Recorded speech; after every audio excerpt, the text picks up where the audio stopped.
by the San Antonio Symphony, so I hope you enjoyed that. And it was fascinating because it was unplanned to the folks who went to the concert. I'm Ian Thompson, the chair of the GU committee. Thank you for joining us. Appreciate it very much that you're here. And those of you who are online, thank you for joining us as well. We have a packed agenda.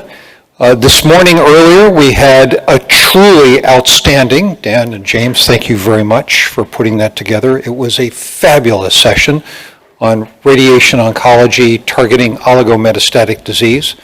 And it was not just GU because there were lung cancer slides and breast cancer and all sorts of concepts that were pushed around. We're hoping that this will lead to a concept. We also then have today's meeting, tomorrow's meeting, which is part 2, and then I hope that you're going to be staying around and joining us for the noon Diversity, Equity, and Inclusion Symposium. The GU committee under Ulka and Tanya's leadership are leading the way in DEI and SWOG. Dan could not be here. He sends you his regards. He actually has an excused absence, and he'll be back 6 months from now. Chris is our executive officer, Kathy, Melissa, and Gabby is here. Gabby, would you stand up so we can just recognize you? Gabby is our newest member of the statistical team. Please give her a warm welcome. We've heard all sorts of wonderful things about her. If you've not had a chance to introduce yourself, please go visit with her. And of course, Melissa and Kathy, thank you very much. TM, those of you who missed David's presentation yesterday at the plenary, it was astonishing. He needed a full 2 hours to talk beyond bladder cancer, but it was just wonderful. Thank you for representing the GU committee so marvelously. And James and Dan are really doing a fabulous job from radiation oncology, and Evan and John from imaging. Scott, I don't know if Scott's here from a pathology standpoint, has been very, very helpful to us. Colin with the spores, Niraj, who has been helping with the early therapeutics. Peter, fabulous job as ever with cancer control in the NCORE. And our diversity, equity, and inclusion champion is Jessica McDermott. There she is here in the back. Please welcome Jessica as our DEI champion. Thank you for being with us. We're looking forward to your leadership. Our oncology research professionals, as you see, Deborah is our nurse coordinator, our data coordinators, as you see listed here, and our CRA liaisons. These are the folks who really make this all possible, so if you have a chance to say hello, please welcome them and thank them for what they do. Pharmaceutical Sciences, Joyce and Rivka. Our patient advocates, Rick, Tony, and Peggy. You are our constants in a sea of changes in medicine, so we're very grateful for what you do. And Taj, I don't know, is Taj here? He's online. Taj, hello to back in San Antonio. It's a beautiful day. I think last I was out, it was a beautiful day in Seattle. You're roasting back in San Antonio. Sorry about that. Our organ site chairs, Tom, we changed last go-around, so you had your welcome and picture last go-around, and Seth is at the GU Surgeons, which unfortunately is concurrent with this. Tanya is here, and is welcome to Tanya as our new organ site chair for advanced prostate, and Dan, we have a really all-star lineup, and Ulka, who will kick us off momentarily along with Brian, are running the renal side of the show. Important opportunity and responsibility. This was brought to the attention to all of us by Chuck about the opportunities to participate and to take advantage of the Hope Foundation. And I will promise you, we will do a better job of making sure that you are aware of the deadlines. I think it's going to be our responsibility of getting those deadlines out, because I watched us. What's the term? I watched. Wistfully as Don Hirschman talked about $3.5 million going to the NCORE group from Hope Foundation. We'd like to have at least that much going to the GU committee. And one way that we can, oh shoot. I think there's a QR code. If there's not a QR code, I'll get it to you, because I was going to take a picture and make a donation to Hope. Please make, you can, yes, thank you, Joe. I thought it was in there. We'll figure, it's in the agenda book. Okay, well, go to Joe and give her your credit card number. Do you have a QR code here someplace? Like on the way out, that we can do it on the way out? Figure it out. Okay, that's Joe, who has been 15 years with the Hope Foundation. How about a little round of applause for Joe? We can't do it without you. And before you go home, please get the QR code and make a donation to Hope. These are our registration to studies within SWOG. Oh, no, it's not there either. I don't know. These are all of the professional development opportunities with the Hope Foundation. It's really extraordinary how much science, the Young Investigator Training Course, all those other things that the GU Committee and young investigators and everyone else benefits from the Hope Foundation. They helped us make these two, Brian Chapin on the left and Oka on the right, make these two educational videos. And if you go to their website, under the CME component, you can get CME, and I would encourage you to go back to your residency or fellowship training programs and encourage that one of these lectures be placed, both of these lectures be placed on the agenda, the agenda for the year. It'll get one of your junior faculty out of having to give the lecture, and it will be a very high level. And at the very end of the presentation, it talks about the opportunities for opening the trial and accruing patients to the trial. One important thing I always like to say is about the conflict of interest. If you're serving as a study chair, please read the conflict of interest policies before you start doing things.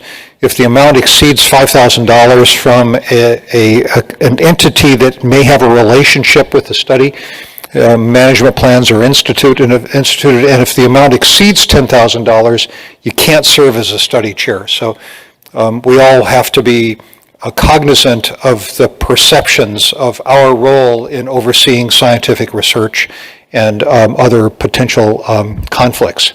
If you have any questions, please contact Dana, who runs the operations office, and she can go into details. Oh, there it is. Okay.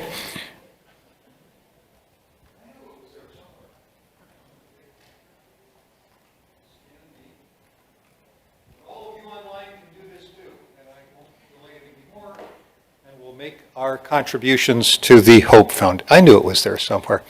The symposia, as I mentioned, I'd like to again thank James and Dan and Tanya and Olka for your leadership of both of these symposia. Please join. And a reminder, and it's fascinating, there are members that have been like long-term members of the GU committee that I looked at the roster, they're not on the roster.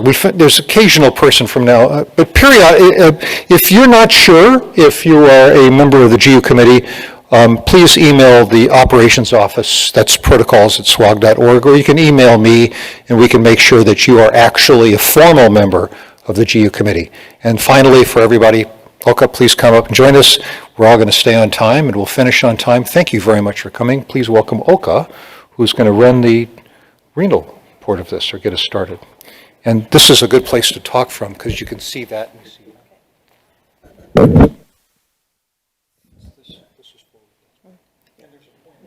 Okay.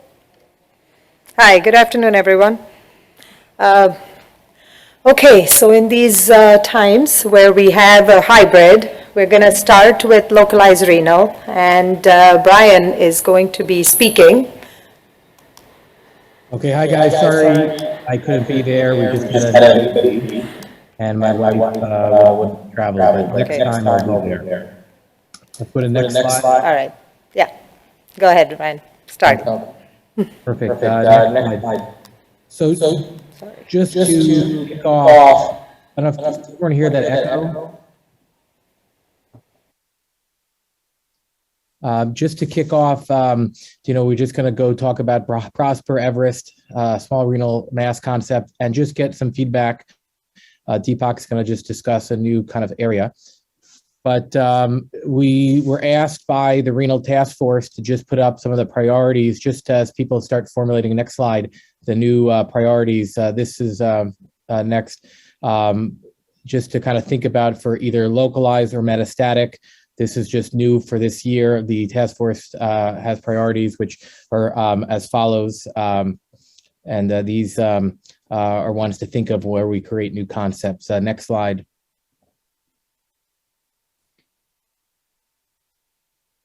And if anyone has any thoughts or questions, I'm happy to distribute these. They're also on the website for the NIH. Next slide. So just an update on PROSPER study. I've been talking to Mo Alaf and Naomi Haas. Next slide. So this is basically, again, the randomized trial of surgery versus 1 dose of Nevo surgery, and then 9 more doses of Nevo. Next slide. This fully accrued, and we're still awaiting the results. SWOG did quite well. It was the second highest accruer with 177. But we have a request from Naomi. Next slide. So right now they've only gotten a third of the nephrectomy tissue submitted. This is way below their expectations, and this would really hurt their translational medicine objectives. So we're going to be reaching out to the sites that have not gotten their tissue in. If you can just ask your team, this would be greatly appreciated. And Naomi and Mo would greatly, thank you guys at next ASCO meeting. Next slide. And then just to finally, just as we've seen in Everest, it's really important to just continue following your patients. It's hard to track them down. I'm sure this is challenging after the patients feel good after several years. But after 51 months, imaging's at the discretion of the provider.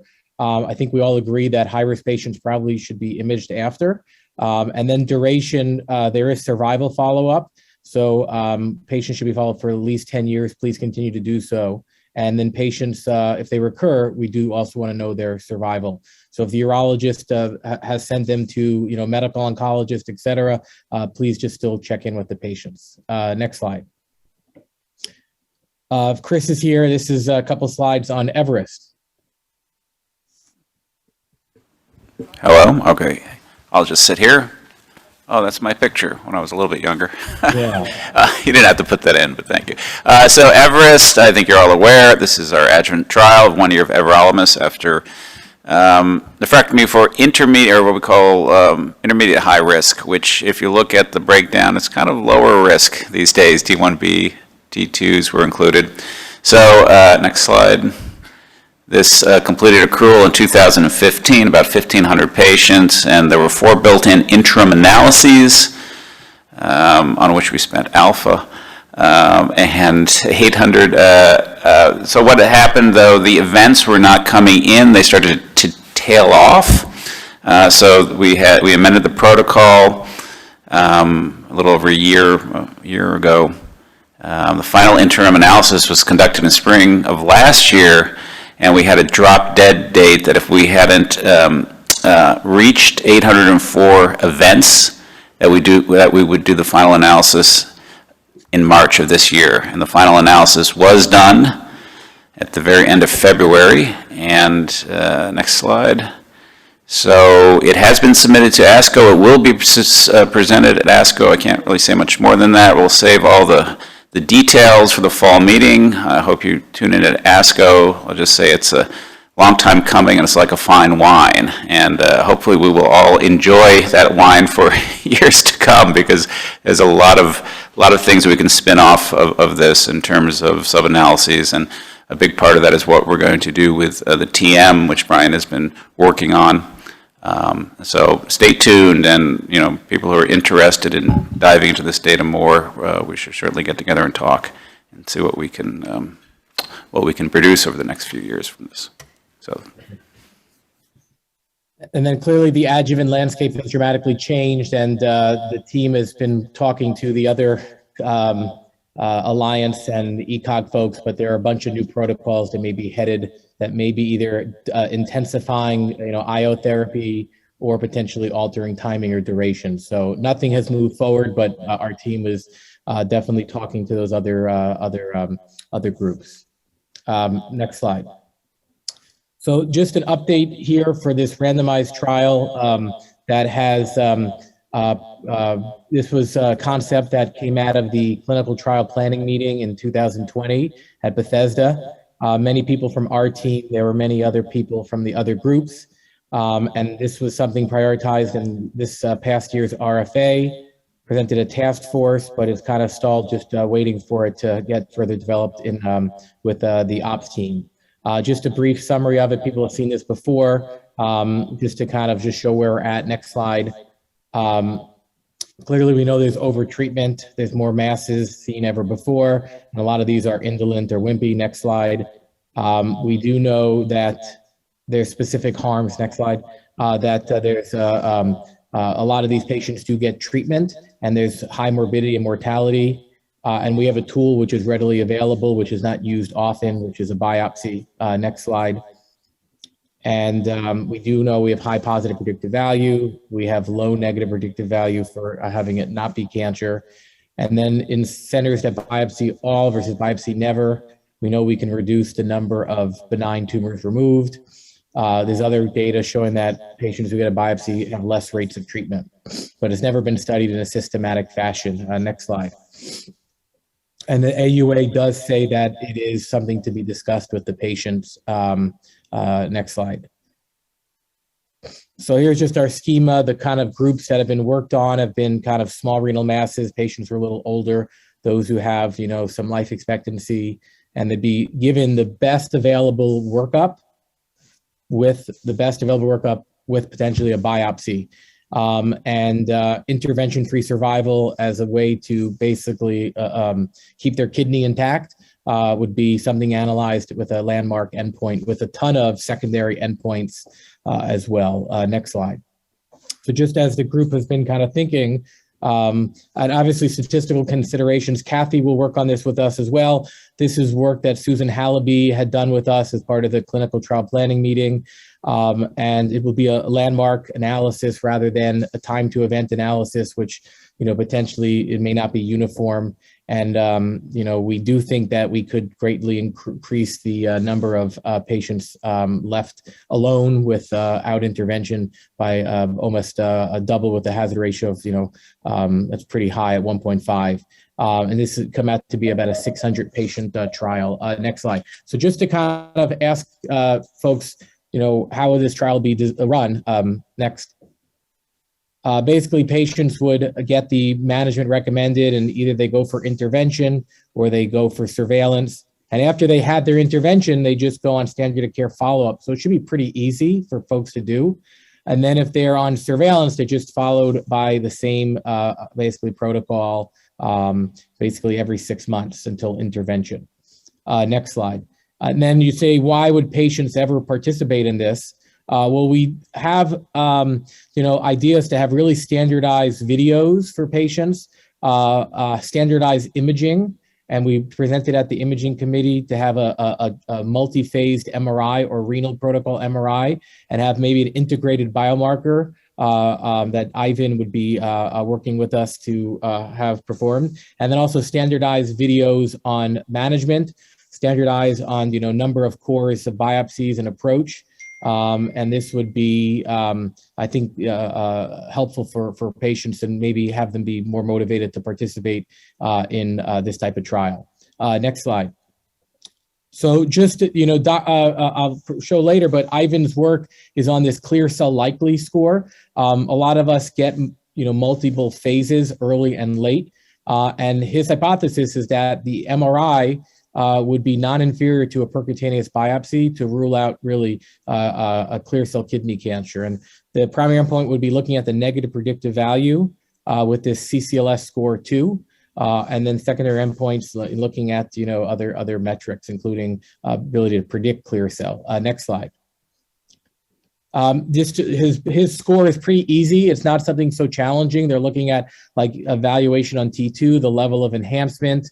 And this has been operationalized. Just at the top, the sensitivity and specificity are pretty high, predicting clear cell or non-clear cell. And within the groups, the red would be the clear cell.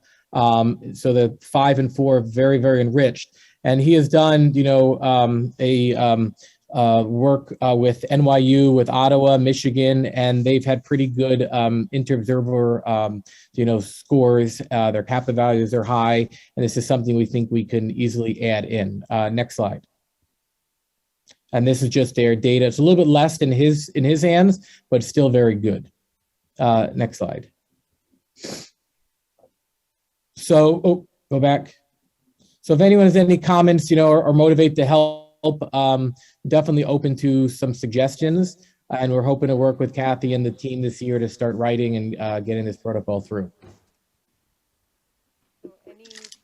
I think this would be a good time to sort of invite any comments, especially from urology, about small renal masses, the protocol.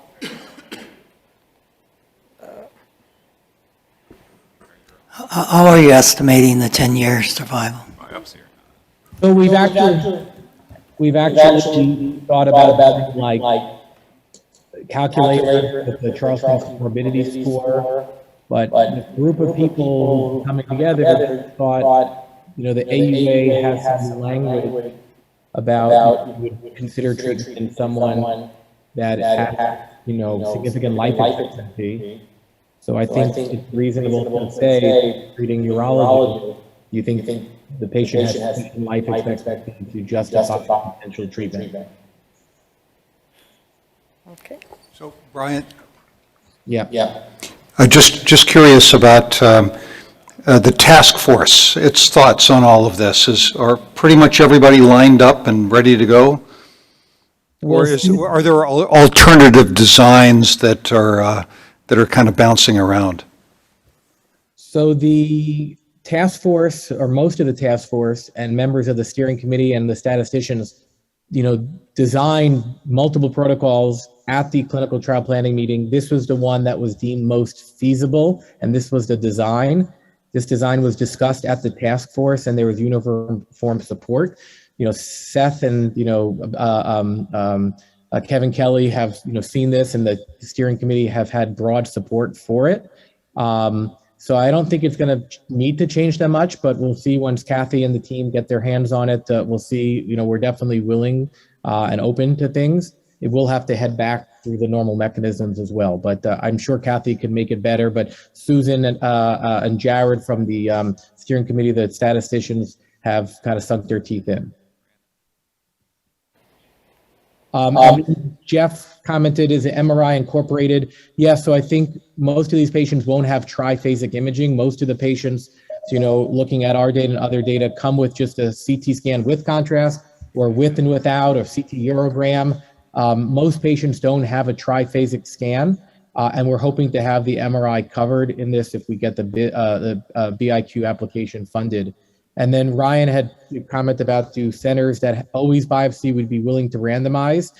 We've talked about this, and even the CCTG group with Tony Finelli, they are willing to change their practice just to show that they think that this works. Jesse, who calls into our, Jesse Gills and the LSU team, have also said Jesse would be willing, but we've talked about other designs like block randomization and trying to have those that biopsy always or biopsy never get on. But I think a crossover is allowed, but I think there should be equipoise above the provider about putting that patient on the trial. That's going to be critical, to be comfortable with either arm and proceed along. Okay. So we next we did ask Deepak to kind of discuss. Clearly, we have challenges in the localized and local advanced phase.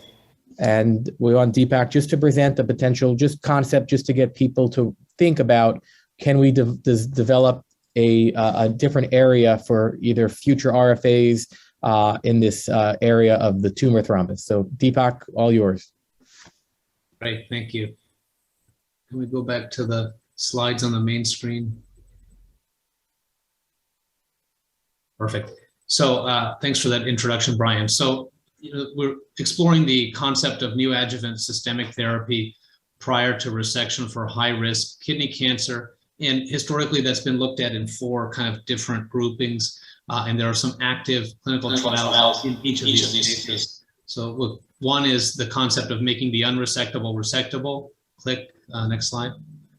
Then the concept of making a partial nephrectomy feasible by downsizing the tumor. That's been looked at in a number of studies. Click. And then the reducing the size of the thrombus, which we'll get into. Next one. Click the next slide. Which is essentially, as it shows up, the concept of reducing metastasis or micrometastatic disease. Next slide.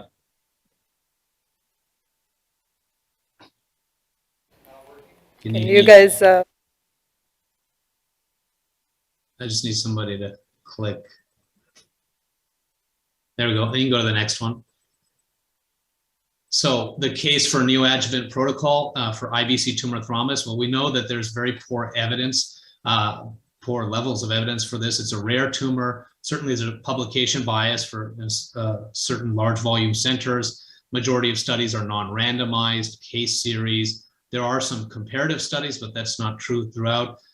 Comparative studies looking at filters and angioembolization and bypass techniques. But frankly, when you look at the data, majority of the data is polluted with low-level thrombus, so level 031, and that's how these studies kind of get their numbers up because of the rarity of the disease. But when you look at the higher risk disease, so levels 3 and 4, and certainly some level 2 thrombi, there is a significant perioperative risk that, the group out of Miami, for their level 3, 4, when they have excellent experience, their perioperative mortality is up to 16% in their published data. And certainly there's morbidity like PE as well associated with this. Furthermore, we do know that there are dismal outcomes, cancer-specific outcomes, even if you have a successful technical resection. So we know the median recurrence-free survival rate is 9 months. Metastasis, most patients end up with metastasis, and overall survival, if you make it out of surgery, is still not that great. Next slide. One back, thanks. Okay, so this is the kind of stuff we wanted to talk about. So, we wanted to sort of talk about the population, if everybody was comfortable with the T3B, also T3C, tumor thrombus, irrespective of their nodal status, non-metastatic disease.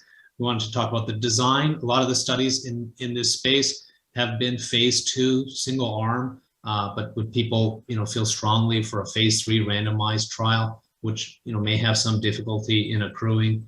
The primary endpoint we felt would be outcome-based, morbidity and mortality, which is very, is very easy, hard outcome. And we wanted to talk about how comfortable patients or urologists were in waiting to do the tumor thrombectomy. If you were to give neoadjuvant therapy for, are you comfortable waiting 8 weeks, 12 weeks? And would people feel strongly for continuing therapy after the resection in light of the new pembrolizumab approval as an adjuvant therapy? What agents would people be comfortable with? There are 2 phase 2 trials that looked at TKIs that have been published in the past. And then looking at secondary outcomes would also be fairly straightforward. Can we shrink the thrombus? So does the thrombus level decrease? And that would have a significant impact on surgical approach. If you can make a level 4, a level 3, or a level 3, level 2, that has a huge intraoperative benefit. And so we could look at other things like tumor downsizing and, of course, biomarkers and tissue collection. So we just wanted to, briefly introduce the idea and get people's ideas about their interest and even feasibility. thank you, Deepak. So we are really looking for feedback on this kind of study, where we're looking at locally advanced tumor thrombus. Just wanted to get people's feedback as to, first of all, do you see these patients? Is it a significant problem that we should address in a large trial? So That's- just show Go everyone ahead, Brian. that picture, that picture is my drawing, and so it's not very pretty. But once tumors get into the heart, patients need to go on cardiac bypass. Once tumors get above the liver, they often need like veno bypass, liver transplant surgeons involved. And this is like a level 2, which is more straightforward, but it's still a complex case where you need to resect the wall, the vena cava. And the level dictates how hard the operation is. It dictates how likely you are to maybe hurt the patient. So these drugs may shrink it, and the group from the UK, led by Grant Stewart, 33% of these tumor thrombus shrunk one level. So if you shrink the level, maybe you avoid the need for cardiac bypass. And then Jeff had a comment that thrombus are known to propagate. Fortunately, in the small trials that have been done in that 12 weeks, there's been no propagation, at least in a small number of patients. So you look at short-term surgical outcome, the point being like all these patients are going to get adjuvant therapy, assuming they get through. Right. The So question you're is, good, yeah. So you're going to hard. can we not kill the patient? Again, despite having great outcomes, I mean, 5 to 10% of these patients may die, and 40% of them may have a really high-grade complication. And if we make the surgery easier with systemic therapy by shrinking it, maybe our patients will have better outcome. Brian or Deepak, are there any data on concurrent embolization with any of these? Yeah, there are some studies that they're, again, all retrospective, but have looked at perioperative angioembolization.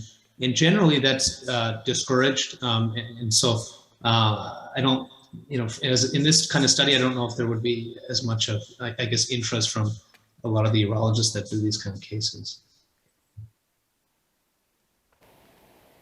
So question for the med-oncs, would most people be comfortable giving these patients systemic therapy up front? Yes, Parminder. I guess is it working? Just talk. Yeah, so, it's an interesting concept, and this thing comes up in our discussions in tumor boards all the time with patients having IVC thrombus. What I have seen is now there is more and more acceptance within the urology group to just let the patient get some therapy, especially if they are locally advanced. And even if there is a small hunch that they may have an oligometastatic disease, there may be a small lung nodule or there's a small lymph node, they'll just say, let's just start them on immunotherapy and see this might make the surgery better. If you are going to make it so particular, the eligibility of level 2 thrombus, then it becomes very difficult to find that particular patient in the right window, in the right place, and the surgeon who is seeing and who is agreeing to then do what the trial is saying. So what I see from the design is a novel concept in a novel space, but then again, getting the right patient in a narrow eligibility becomes difficult in a cooperative group study. Hey, this is Dan. Can I just make a comment? So I see one or two patients like this a year where there's questions about systemic therapy up front. I think like Parminder just said, that's exactly the problem. I mean, if the patient is borderline surgery, the surgeon doesn't want to wait, the patient may lose the surgicability. The surgical approach may be lost if the thrombus get bigger. On the other hand, if you're going to do systemic therapy, then you want to do something really quick, and you don't really have the luxury of waiting 3 to 4 weeks to do the screening period for a study. So I think it's a very important question, but if this study is successful, it really has to take this into account. It really needs to be pragmatic. It really cannot be a long screening period. It needs to be like within a week, enroll the patient and get started. It really cannot be one of those 3 to 4 week screening periods. Any comments, please feel free to email Deepak or myself. But if anyone has no other comments, we'll just move on. I was just going to add one thing, Brian, just to that other comment about the thrombi propagation and the concerns. We could just, this is still very early in the concept. And so, if that was a big concern from a lot of the urologists, we could easily just adopt a 4 or 6 week CT scan after therapy to ensure that the disease hasn't progressed. And if there's progression, the patient could proceed with surgery. But if the disease is relatively stable, continue with whatever deemed preoperative therapy could go through. So there's a lot of different things that we could consider as well. Axel Beck reported on this just recently at ASCO GU of 30 patients getting neoadjuvant axiavelumab. And only like one patient had progression that they had to take to surgery before their 12-week time period. So it happens, and these were all locally advanced, lymph node positive, pretty advanced patients. Hyung, you had a comment? Yeah, I just wanted to say that I think this is a very important population where there is a need to improve therapy and optimize therapy. And the attractive thing about SWOG is, we have the centers and the numbers of patients to actually put together a meaningful prospective trial. I do agree with some of the comments others have made. The timing and logistics would be challenging. You can imagine if you have a patient with truly localized disease who has a level 3 or level 4 thrombus, you do want to move fairly quickly before the thrombus extends. And you can imagine that a medical oncologist won't treat without a biopsy. So you have to schedule a biopsy, wait for the results to come back, schedule the med onc visit, and schedule the systemic therapy. And so there will be some logistical challenges to just executing a study like this. And perhaps it might make sense to start with a single arm phase 2 trial. I think you can probably justify that being in a cooperative setting because this patient population is so rare. Just one small suggestion, and that is that we can take advantage of the membership and maybe do a query as to the high volume centers.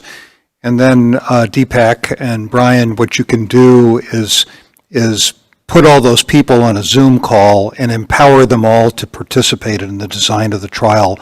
Then when you get it going, if those centers are doing 10 or 15 of these a year, you have your accruing sites. Not just SWOG, but other NCTN sites. And we kind of know who they are. Yeah, that's a great idea. I also don't see the other teams really having motivation to do this. So fortunately, I think it's on us and our very motivated surgeons to ever take something like this forward. Yeah, but I think it would help get some of these things, whether we do randomized, whether they're comfortable with referring for initial neoadjuvant therapy, whether we use anticoagulation. I mean, there are multiple things that we talk about every time when this case comes up. Okay. Great, all yours. Nice. Okay. All right. Okay, so we'll now start with the AdvancedRCC subcommittee. And, okay, I guess I'm stuck on my name. Yeah. I haven't quite figured out exactly where I have to point it. Yeah. Okay, so we're going to start with the probe trial, and hopefully everyone in the room is aware of it and also online. So this is our currently open and active SWOG 1931, or the probe trial, which randomizes patients after immunotherapy-based regimen within 10 to 14 weeks after starting the treatment to cytoreductive nephrectomy or not. So here is the study schema. Starting with step 1, you can register the patient ideally before they start on immune-based regimen. But if the patient ends up seeing you, if they've already started on an immunotherapy-based combination regimen, then you have an opportunity to randomize them at a later date. So if you do the scans within that time period, you see that there is at least at a minimum stable disease, or mild progression is allowed, especially if in your judgment it looks like pseudoprogression, the patient is clinically doing well, you can still randomize the patient. And then at that point, that late induction time, you can do both step 1 and step 2. The step 2 is the randomization, where patients will have cytoreductive nephrectomy if they are randomized to that arm. And after nephrectomy, they will still continue on the same systemic therapy they were on previously. If they get the no nephrectomy arm, then they just keep going with their systemic therapy and get followed every 3 months with scans, etc. A lot of correlative studies built into this trial, obviously, because we will have tissue from the nephrectomy, and there is a lot of opportunities to look at immunotherapy response rates, surrogates for immunotherapy responses, as well as correlate with some tissue correlates and microbiome, etc. Okay, so this is the treatment-naive patients' eligibility, and the 10 to 14 comes from really typically at about 12 weeks is when we would scan these patients, and we allow plus or minus 2 weeks. The urologist does have to see the patient after the immune therapy right before you're considering randomization. And the main reason for that is to make sure the urologist has reviewed the scans and thinks this is still resectable or now turned from unresectable to resectable, and that the patient is a candidate for surgery. So these are the combinations currently allowed, which are ipi-nivo, axi-pembro, and axi-avelumab. These were the three that were FDA approved at the time when we activated the study. Now, of course, so this is the brain metastases. There were questions about brain metastases. Brain mets are allowed as long as they are not active and progressing. If you've treated them already, the patient is eligible for randomization. Cytoreductive nephrectomy type, it can be radical or partial. Really, we leave it up to the urologist's discretion, and whether to do lymph node dissection also is up to the urologist. Systemic therapy is continued. You have ample time. Within 42 days prior to the randomization, the urologist can see the patient anytime. And then afterwards, after the randomization occurs, you have up to 8 weeks to plan the surgery. So ideally, at the time of randomization, though, you do need to have a tentative date picked out for the radical nephrectomy. Okay, stratification is by performance status, systemic agent combination, which is just immune therapy, or VEGF-TKI and immune therapy. That's the randomization, and then the type of response, whether it's PR or less than PR, is the stratification. Our control assumption is median overall survival time of 25 months for control, and median survival we are expecting or anticipating of about 12 months better in the experimental arm. Let me remind you, the control arm here is continued systemic therapy without nephrectomy. If nephrectomy is done, that is the experimental arm here. So and these were really estimates that we came up with based on Carmina numbers and the extent of improvement from sunitinib median survival over with ipi-nivo, for instance, because that was sort of reported at the time. Now we find out with long-term survival data from Checkmate 214 for the non-nephrectomy group, the median survival is 26 months with on Checkmate 214. So really, this group with synchronous metastatic disease is doing much worse than all comers. So all comers, ipi-nivo, Checkmate 214 data, median survival is 48 months. So that is the comparison that you're looking at, half the median survival within this subgroup of kidney cancer, even with contemporary immune therapy. So the target sample size is 364. We are assuming about 20% will not get randomized if they progress right through, and 10% may end up being ineligible. Of course, with surgery being surgery versus not being a issue, that is a concern with, we've allowed for that. And accrual, right now planned accrual is over 6 years with 3 years of follow-up. Oops. So here has been the monthly accrual. We activated November 2020. So right in the midst of COVID, unfortunately. The timing resulted in quite a bit of impact, of course, on the study accrual. And even opening took a long time because many centers had suspended surgeries, had suspended study openings, any kind of clinical trial activity for a long time. So by the time a lot of centers have opened it, now the accrual is beginning to ramp up. But we really, really want you to think about this study and support it, because this is a study that no pharma company is going to do. It is up to us to sort of make a dent in and impact the survival of these patients. So here are the accruals so far. So 25 patients have been randomized, but this number is gradually going up, but overall, about 50 patients, close to 50, have been registered so far. They're clearly, some of them are going through their initial 12 weeks of treatment.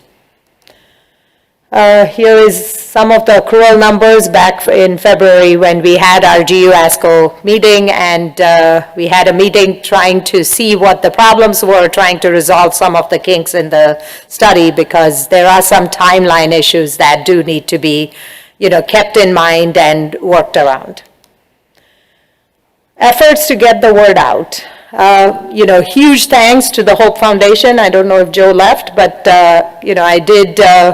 I have thanked her over and over. They supported us to not only do the CME program, but after the study opened at ASCO GU, we had a meeting looking at what problems people were having, what they were encountering when you tried to accrue. And that meeting actually led to a ton of successful feedback, which will help us going forward and raise the awareness of the trial.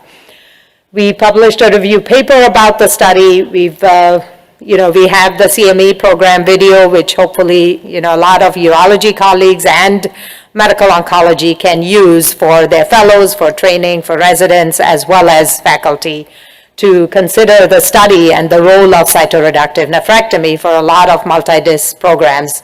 It is an important consideration. Okay, so this is thanks to the Hope Foundation to increase awareness and to hopefully help improve accrual for this study.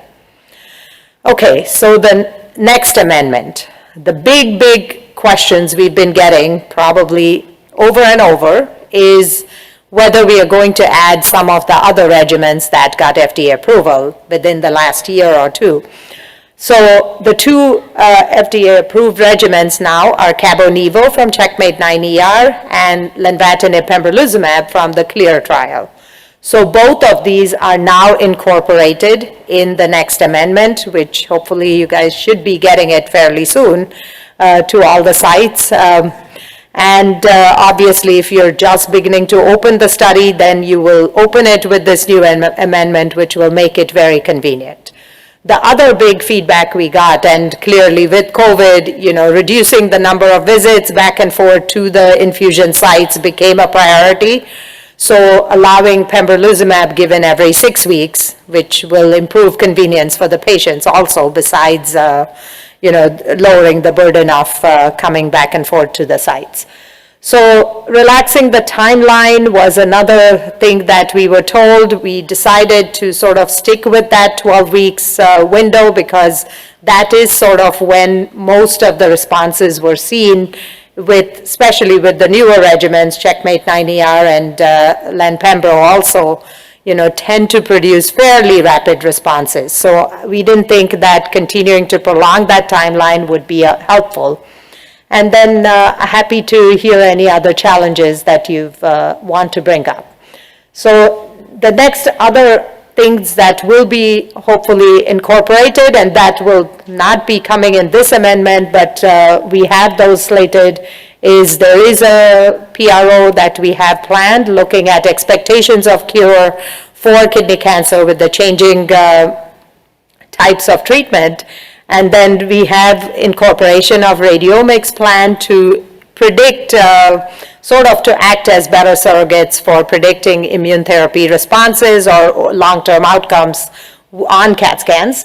And then we have microbiome and then minimal residual disease, which in kidney cancer really has not had too much traction so far, but we hope that this study will be a perfect one to sort of detect MRD after nephrectomy, for instance, or even after immunotherapy, and see if that has an impact on predicting long-term outcomes, especially because CAT scans are very tricky to interpret in the setting of immunotherapy. Okay, so now we get to pros and cons of nephrectomy. So one of the things that a lot of investigators have brought up to us is that this is a hard discussion to have with patients, saying whether you have nephrectomy or not. That is a big randomization. Most people have the mindset, and frankly, even investigators have the mindset of doing drug A versus drug B or A versus A plus B. Those are the routine things we are used to. But how do you have a big discussion about the patient to say, you let the computer decide whether you get surgery or not? So, and we found that patients are polarized one way or the other, and I've sort of found 50-50 that patients have, some really want the surgery, some really don't want it too.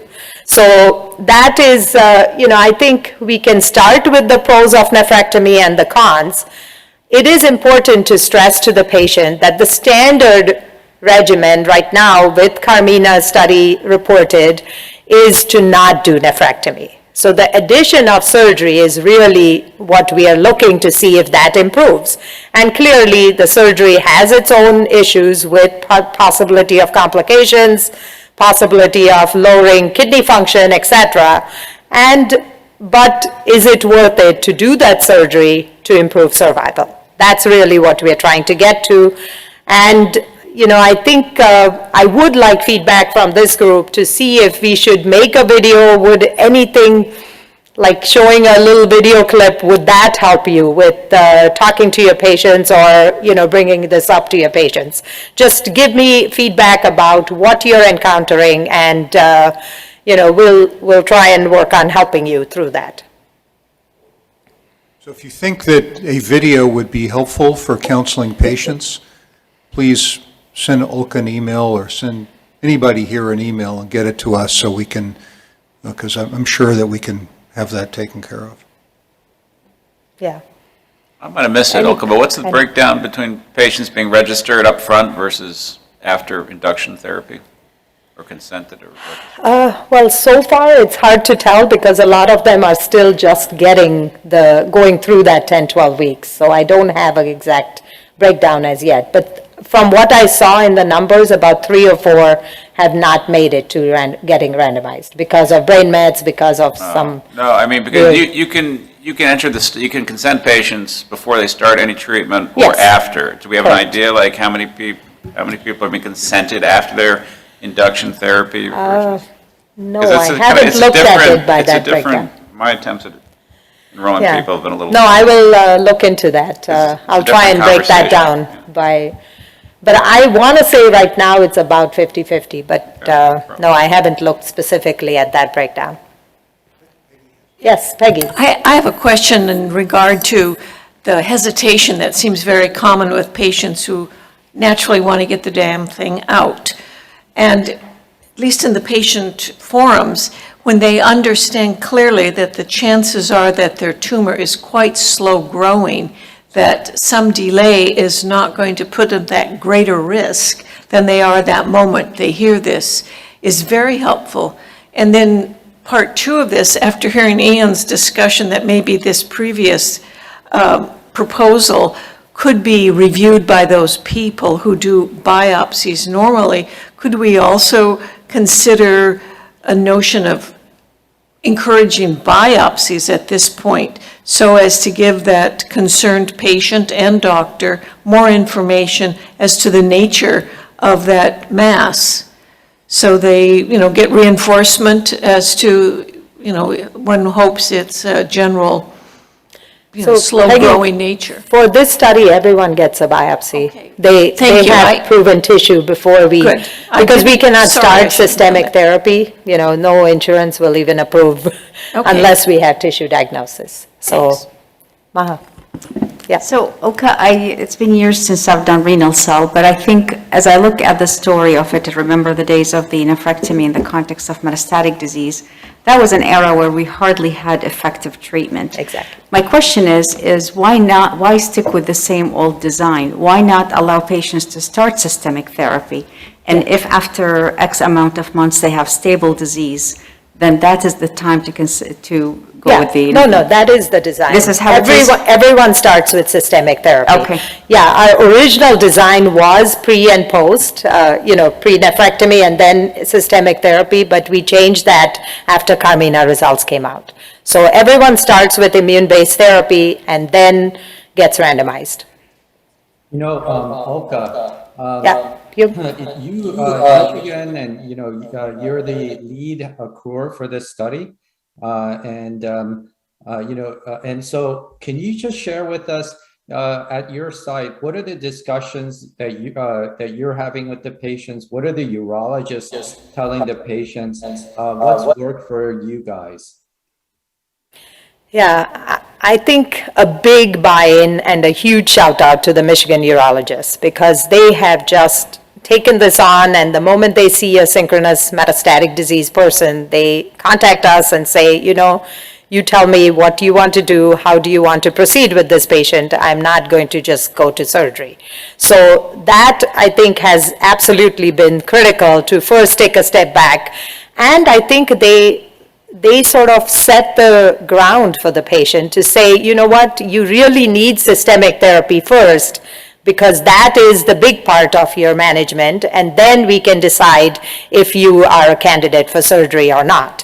So that, I think, helps me tremendously, because they come in with that mindset, which, like Peggy was saying, if they want the immediate reflex, if that is to get the thing out, it's important to explain to patients that, immune therapy will actually work better if the primary is still in place. There are all these preclinical data that point towards that. I mean, PROSPER was a design that was based on that too. So again, here where the patient, it's even more critical to have them get to systemic therapy first. That is the backbone of their management, and then the surgery is something we're trying to see if it helps. But you're right. I mean, I think it is still a big discussion with patients when push comes to shove for the actual randomization. And, we can definitely make a video with this discussion so people don't have to say it over and over again.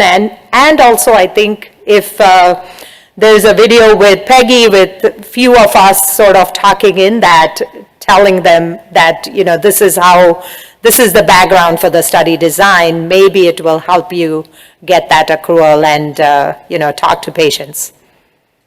The other person that's done well with this trial is Pedro, and I don't see him on the call, but, the three of us have talked, and we've also recognized the importance of the urologist all committing not to do nephrectomies off trial, because if you even have one urologist in the group who's willing to offer this off trial, then it makes it difficult to randomize patients.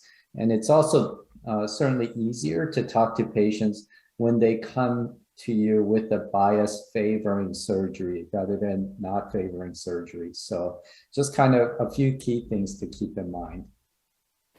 Yeah, Pedro is here. Yeah, he's here in person. Thank you, Dr. Kim. No, I appreciate that. I feel like I agree with Dr. Veschampagne in the sense that, big kudos to my urology team at Tulane. Actually, since those numbers came up, we now have 9 on probe, right? So we more than doubled the number.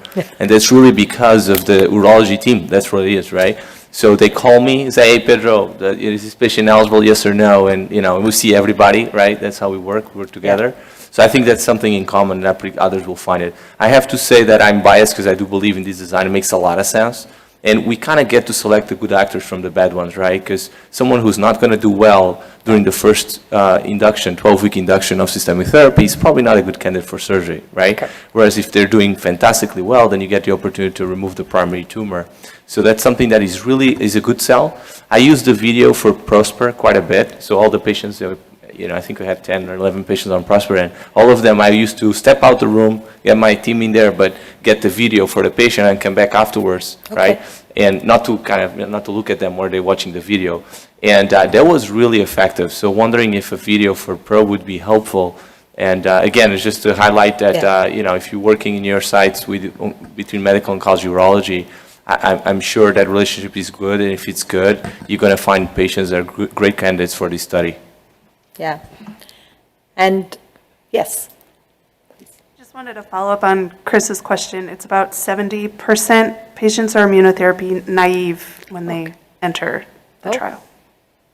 So majority of them had step 1 before they started. Thank you for that.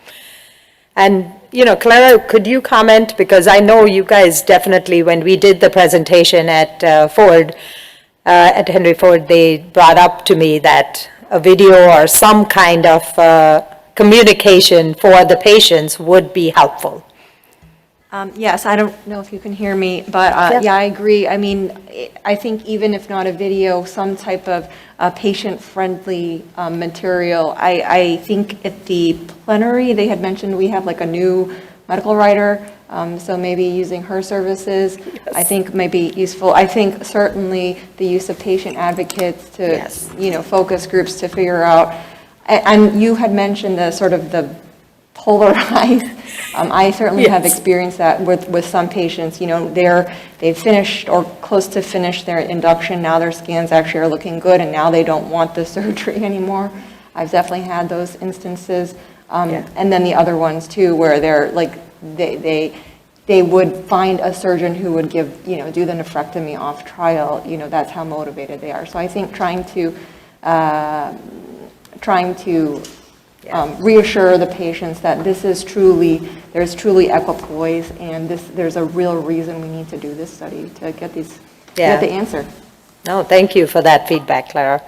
And actually, I got feedback. Alka, there is another, Brian Chapin is here. He also did a video. Brian, you did a video for your trial, right? Which also has a similar situation where you're offering therapy. Yeah. And I think our urologists are using that video for that trial. And I just sent Joe an email, so. Thank you. We'll make sure it gets done. So let me ask, is that video, you have to run it through your IRB, or is it just for, that you can show it without, just on YouTube or whatever? Yes. Oh, Joe is here. Oh. Yeah. I didn't know you're still here, Joe. Yeah. Sorry. Okay, so Brian's video, I mean, people are okay, right? Because that will need to go through IRB approval before you can use it. This is another naive question from a patient advocate. Who else could see this video except do they have to see it only in the doctor's office in an IRB-approved situation? Could it be linked on every kidney cancer forum so that the patient who's, you know, finding out 4 o'clock in the afternoon, by midnight, he's certainly hunted through a dozen things. Put it on all the standard kidney cancer sites as an educational tool. It's a great idea. We'll find out. I don't know. Yeah, so once we did it through the CRB, it was really easy to do. We just did it actually in my office in one of the clinic rooms. We actually did the video. And but once it was approved, then it's on the SWOG website. If you search it through YouTube, it's there. Anybody can view it. And it's basically a very, you know, patient-friendly description of what is the trial and what the basics are. No, Brian's video is very impressive, and it has great graphics and, you know, really very good wordsmithing. So I think we have to live up to that. Okay. All right. So we will definitely follow up with that video for you guys to help. So we talked about this, need input from centers. We have discussed with Canada and Latin America. Canada has their current radiation-based trial that until that is completed, they're not willing to open this one. Maybe down the road they will consider. And Latin America, the concern was that they don't usually have authorization from insurances or whatever to be able to give the combination regimen. So there are centers within that with private patients that they routinely are using. Whether we open it there, you know, we are still under discussion. Okay, so Chris, if you could talk about this companion study that we are proposing along with the probe.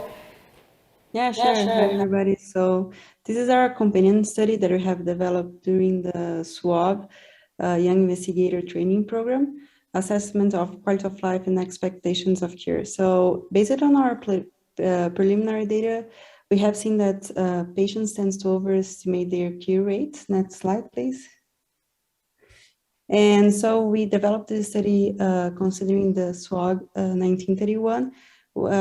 And our main goal is to compare quality of life by randomized arm at 13 weeks after randomization to immunotherapy-based combination treatment with or without cytoreductive nephrectomy in patients with MRCC using the FKSI 15, and also to compare expectations of cure after receipt of randomized assignment by treatment arm. Next slide, please.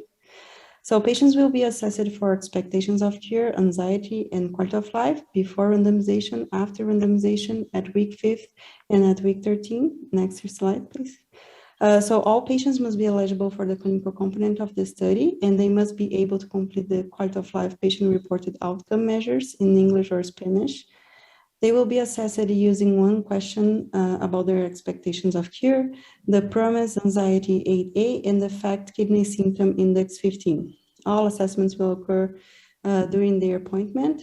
And for our statistical consideration, primary endpoint for quality of life at 13 weeks after randomization, 302 eligible patients will allow detection of the specified target difference of 4 points at 13 weeks with 91% power, and detections of an improvement in expectations of cure of 20% from 50 to 70% with 89% power. Analysis of the 13 weeks. Oh, sorry. Yeah, that's okay. Thank you to all my mentors and to everybody. So mainly to Dr. Paul and Dr. Vaishapane. Thank you so much. Sure. Thank you, Christiane. So she is she received the Young Investigator Award for her this work. Okay, moving on in the interest of time, PAPMED 2, Ben? Can you, yeah, you got to run. We're really running short on time. So.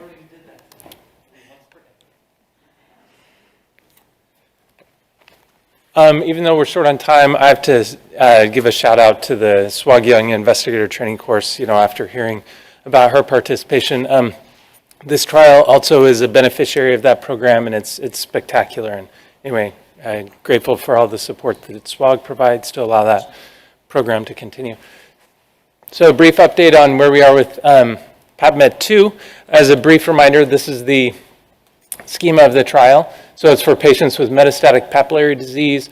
They have to have measurable disease, no prior therapy for the most part, and a Zubrod performance status of 0 to 2. And patients will get randomized to what we feel is the standard of care today, based on PAPMET, or PAPMET 1 as I call it, which is cabozantinib.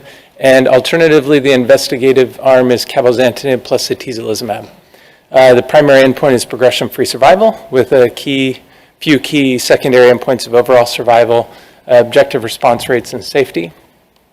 There will be 3 stratification factors, IMDC sort of in a dichotomized way of favorable versus other, right, intermediate or poor.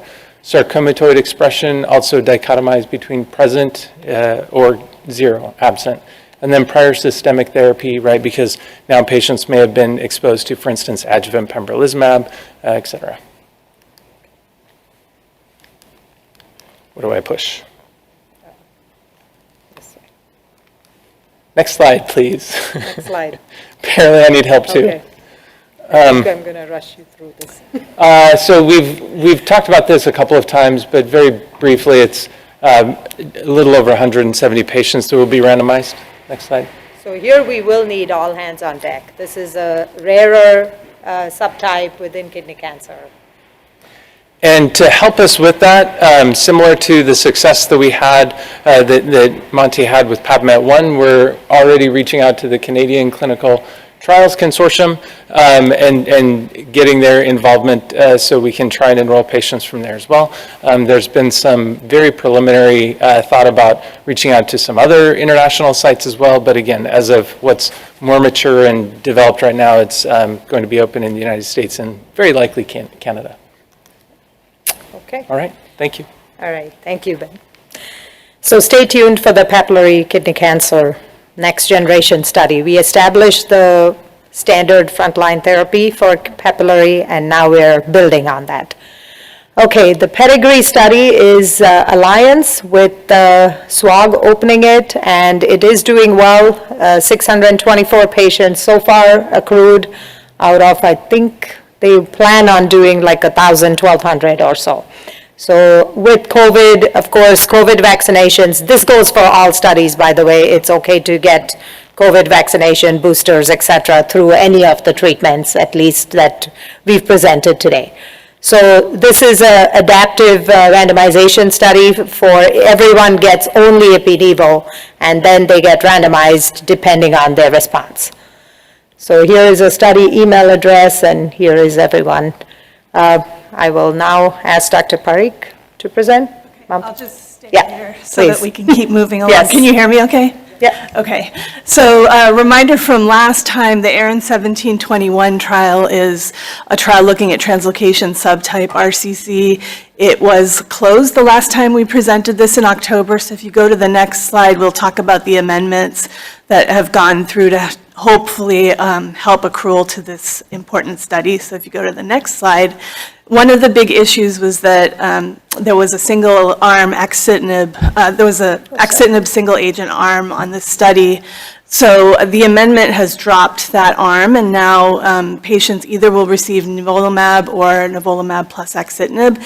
And the study also allows for crossover now, so you can feel confident that the patient will get the combo of nivo-axi at some point if they progress on nivo alone. So we've already talked about what this will look like, but if you go to the next slide, there are 11 patients currently accrued to the study. The target is 40, but we'll settle for 25 more. SWOG has not contributed any patients to date. I know we really appreciate the responses we got on the survey last time, and I know it's a challenge. But if there's any possibility of accruing to this trial, please consider opening it at your site. The study also allows for morphologically consistent with translocation subtype RCC, and they've even offered a pathologist where you can submit slides to them if your site feels uncomfortable with it. So please consider that trial.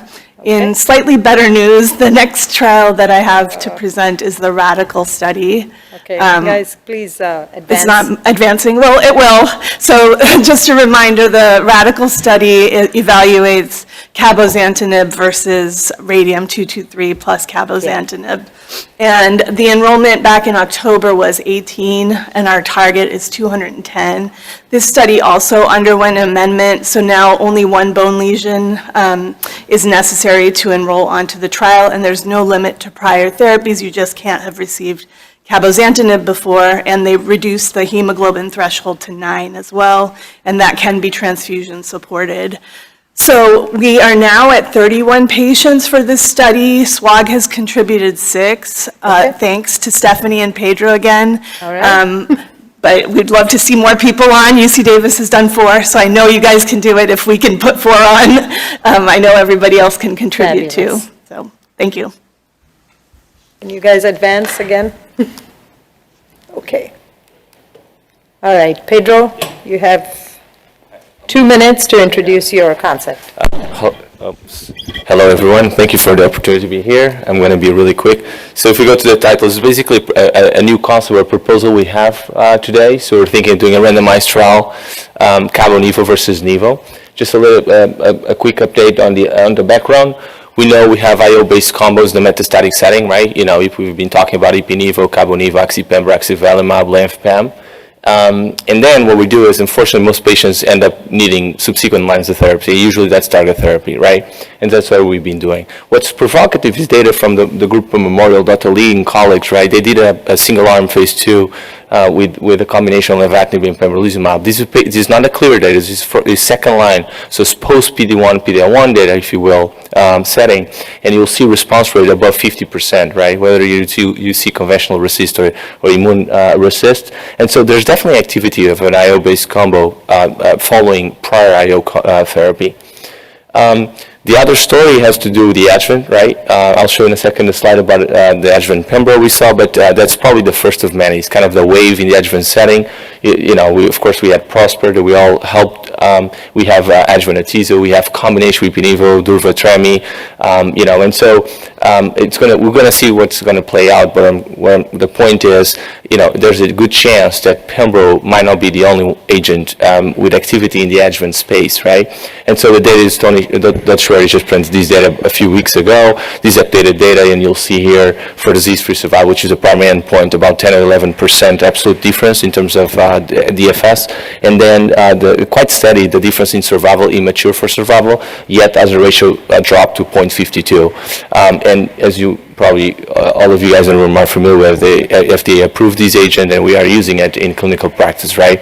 So I think this opened a space, a new space, what to do with patients who progress post-adjuvant or perioperative immunotherapy, if you will. So we thought of this study, right? So the thought is, taking patients with who recur, who have a clear cell competent RCC, who have received a prior checkpoint inhibitor, whether it's a PD-1 or PD-L1, in combination of monotherapy, in combination with other checkpoint inhibitor, who have not seen systemic therapy for, stage 4 now, and we propose them to randomize to a combination of Cabo-Nivo or Cabo. Cabo standard dose is 60, Cabo-Nivo in the standard dose that we use in combination, right? We mandate that the last dose, we thought that the last dose of immunotherapy was completed, the perioperative treatment, so it has to be more than 1 month following the adjuvant therapy in this case, and no more than 2 years, right? And the reason for that is for us to feel comfortable to randomize to TKI monotherapy or going with a combination regimen. And the primary endpoint proposed here is progression-free survival, and we have key secondary endpoints of interest, including overall survival and safety. And then we thought that we could test a little bit more about genomic signatures in this particular study. We'll talk a little bit about it later in the day. Here are some statistical considerations. So we thought of different, the different assumptions, right? So if you take the hazard 0.6, that basically translates into about 6-month delta, from 9 for the control arm to the combo, about 15 months, might be too optimistic approach. And so, I think the discussions were around whether or not we should consider a little bit higher hazard ratio. But as you can see, depending on that and depending obviously on the number of patients able to accrue, we're landing somewhere at 150 to almost 300, around 300 patients, depending on the assumptions we take, right? So I think, just to summarize really quickly the strength of this study, I think it will provide clinical relevant information. I don't think we know what the answer is, what should we do once patients progress on adjuvant therapy, if you will. So that would offer an opportunity, a unique opportunity to answer that question. I think the feasibility, is there. If you look at the data, we do expect about 20% or so recurrences at 2 years, which means 1 year after you've completed Pembro with the data that we have available. We'll see what more data will tell us and teach us. And then, will be the first trial that I'm aware of in this setting, right? And so we could get the flag in that space, if you will. And finally, I think there's a great opportunity for correlatives here, not only gene expression signature, but mechanisms of resistance to immunotherapy, et cetera. And with that, I kind of leave some discussion points for us. We have a lot of discussion why Cabo-Nivo, why not different agents. We can provide a little bit of thoughts why we thought that would be a good idea, both on the efficacy and safety profile. Also, the inclusion criteria, I think I alluded to that a little bit. We want to get rid of, we don't want to include, I think, patients who progress while on immuno, because those are probably less likely to benefit from immuno at time of progression, and at the same time allowing us to feel comfortable enrolling for this study by not allowing patients who recur, let's say, 5 years later, right? And for those, a lot of us would consider, again, an IO-based combo. We would not consider TKI monotherapy. And finally, of course, we can be more enthusiastic and even think about a phase 3, a larger study, and take OS as primary endpoint instead of PFS. And so the final question I think is critical is, would you enroll for this kind of concept? So with that, thank you, Dr. Veshapayan. Thank you. Thanks. Thank you, Pedro. So please send us feedback about the study design if you're interested in getting involved, and definitely feel free to email us. We are looking for people to get involved with some of the other correlatives with other studies, and there is opportunities there. So happy to get your feedback, and please contact us. And if you want to get involved in our monthly renal call, etc., we can happy to include you. Thank you. I think it's David. Thank you. Actually, I think you finished. A little early. So I guess first I just want to confirm that all my speakers are logged in. So Josh, you there? Yeah, right here. Great. John? I'm here. Great. Amir?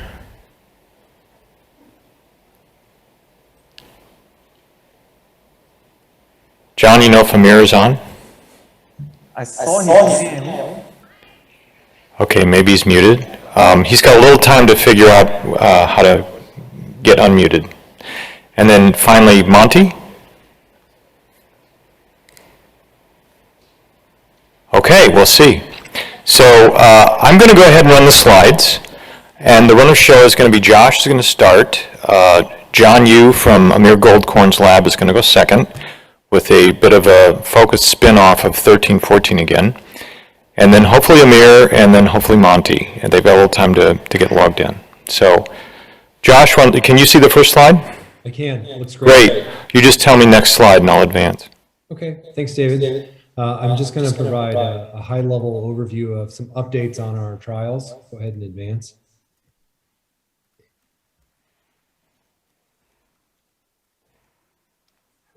Okay.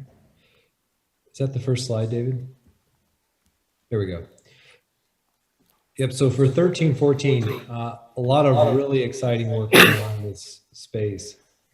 And, you know, much of this work is occurring both within SWOG and in the other NCTCN groups. So there was BIQs funded for Betsy Plimak and Jonathan Rosenberg in this setting to further evaluate the DNA and outcomes from 1314.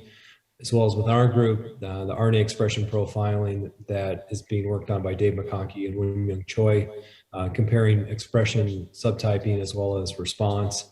And then really interesting project on platinum and a GWAS by Peter O'Donnell. So, you know, we talk about this project and it just seems to be the giving tree that keeps going and providing further really interesting translational research. Next slide, David. 1602, so, you know, again, finished in December of 2020, so the clinical outcomes have not been reported. But the BIQ, we're sort of wrapping up the work on the PPD, which was a biomarker for response. And then multiple BIQ applications were just actually submitted to David this week to look at both tumor mutation burden as a biomarker for response, as well as tumor subtyping, as well as immune infiltration. Again, I think this is going to become a really important topic and a lot of interesting work in this space on BCG response, highlighted by the 1602 clinical trial. Next slide, David. 1605, so this is, you know, Peter Black's really heading up a ton of the work in this space, and really appreciate a lot of the great work that's being done here between Peter and Ward Cadell from Genentech. Exciting stuff. Probably the furthest along at this point, I'd say, would be the RNA-seq work, but also some really great concepts looking in the blood at markers for response to atezolizumab. And I think, you know, as the clinical outcomes come further out, as well as the translational work, we're going to have a lot of great data that comes from this trial. Next slide. 1806, you know, we're at about 50% accrual. The really exciting thing about 1806 is that it's the largest bladder preservation trial that's really ever been done, especially in North America.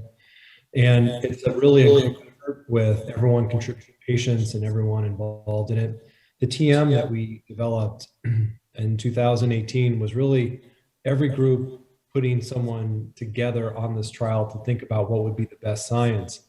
As we're getting near the 50% mark and getting closer from 50 to 75%, what we would need for a BIQ application, that group is starting to come back together. So just this week, David held a meeting where we talked about what are, you know, because the landscape of the science has changed in the last, 4 years, what are the most pressing questions that we really should be asking? So this is exciting. There's a lot of people invested in this work.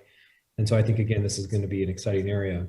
We have an addendum that should be going forward in the next, hopefully, few weeks to months, adding additional time points onto the ctDNA.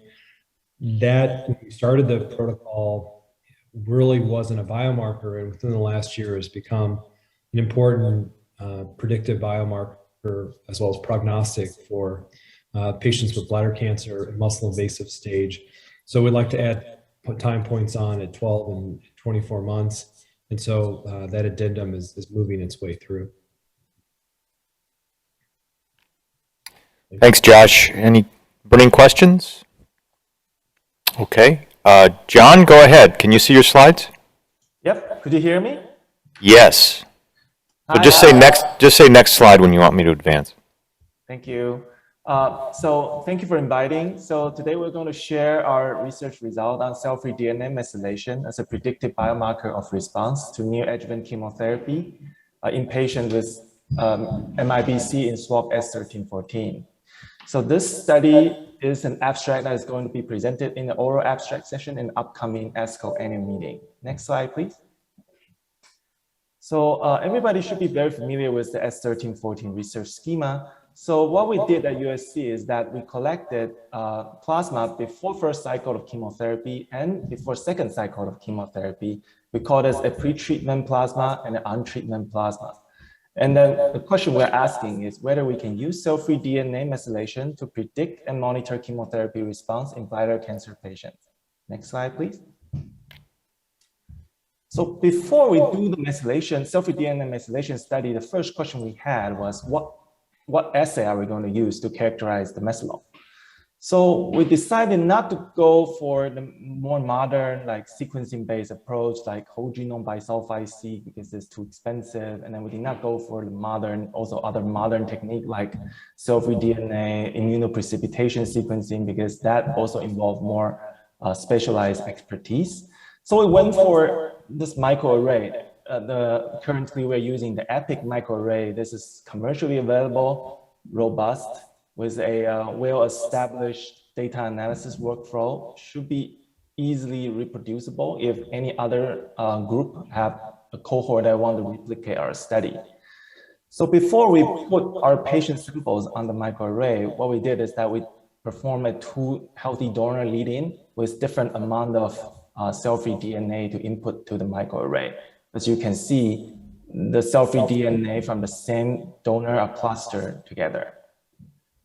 And subsequently, we put our 72 patient samples on the microarray. And as you can see, the sample quality is pretty much equivalent between the healthy donor and patient samples. And then within the patient samples, there's no difference between patient who responded and patient who does not. Next slide, please. So throughout this study, we have defined the responder as those with pathologic complete response and those with pathologic partial response, downstage response. So we group them together for our analysis. So when we compare the responder with the non-responder, we identify a number of differentially methylated loci, but none of them stand out to be statistically significant when we adjust for multiple testing across more than 600,000 probes. So we know that there's no single probe that is going to predict response versus not, which is somewhat expected. However, we think that machine learning tool can help us aggregate weaker signal into a stronger biomarker. So the first attempt was the figure on the left. We did a t-SNE map, and you can clearly see that the responders are clustered away from the non-responders. So follow along this thinking process, what we did is that we developed this MR score based on random forest machine learning algorithm. This is also not the most fancy tool, but it's standardized, very well-established tool that is suitable for a small sample size like ours. So MR score is based on random forest, and then it's correlated with the machine predicted probability of non-response. You can see that MR score distinguishes responder with, from non-responder with the AUC of 0.64. MR score also correlate with the depth of response, with the non-responder having the highest MR score, complete responder having the lowest MR score. And MR score performed pretty much equally well in patients receiving GemCis or dose-dense MVAC. Next slide, please. So the next step is we want to think about ways to further improve our prediction by the MR score. So what we did first is that we put the patient samples that is collected during basically on treatment MR score is the use of patient samples after their first cycle of chemotherapy We use their methylation profile to input to the machine learning algorithm that is trained based on the pretreatment cell-free DNA methylation data. As you can see, the AUC is 0.72, differentiating responder versus non-responder. In fact, the prediction accuracy is slightly better with the on-treatment MR score than the pre-treatment MR score. The next question we're asking is, like, we all know there are circulating tumor DNA in the cell-free DNA space. Can we use this information?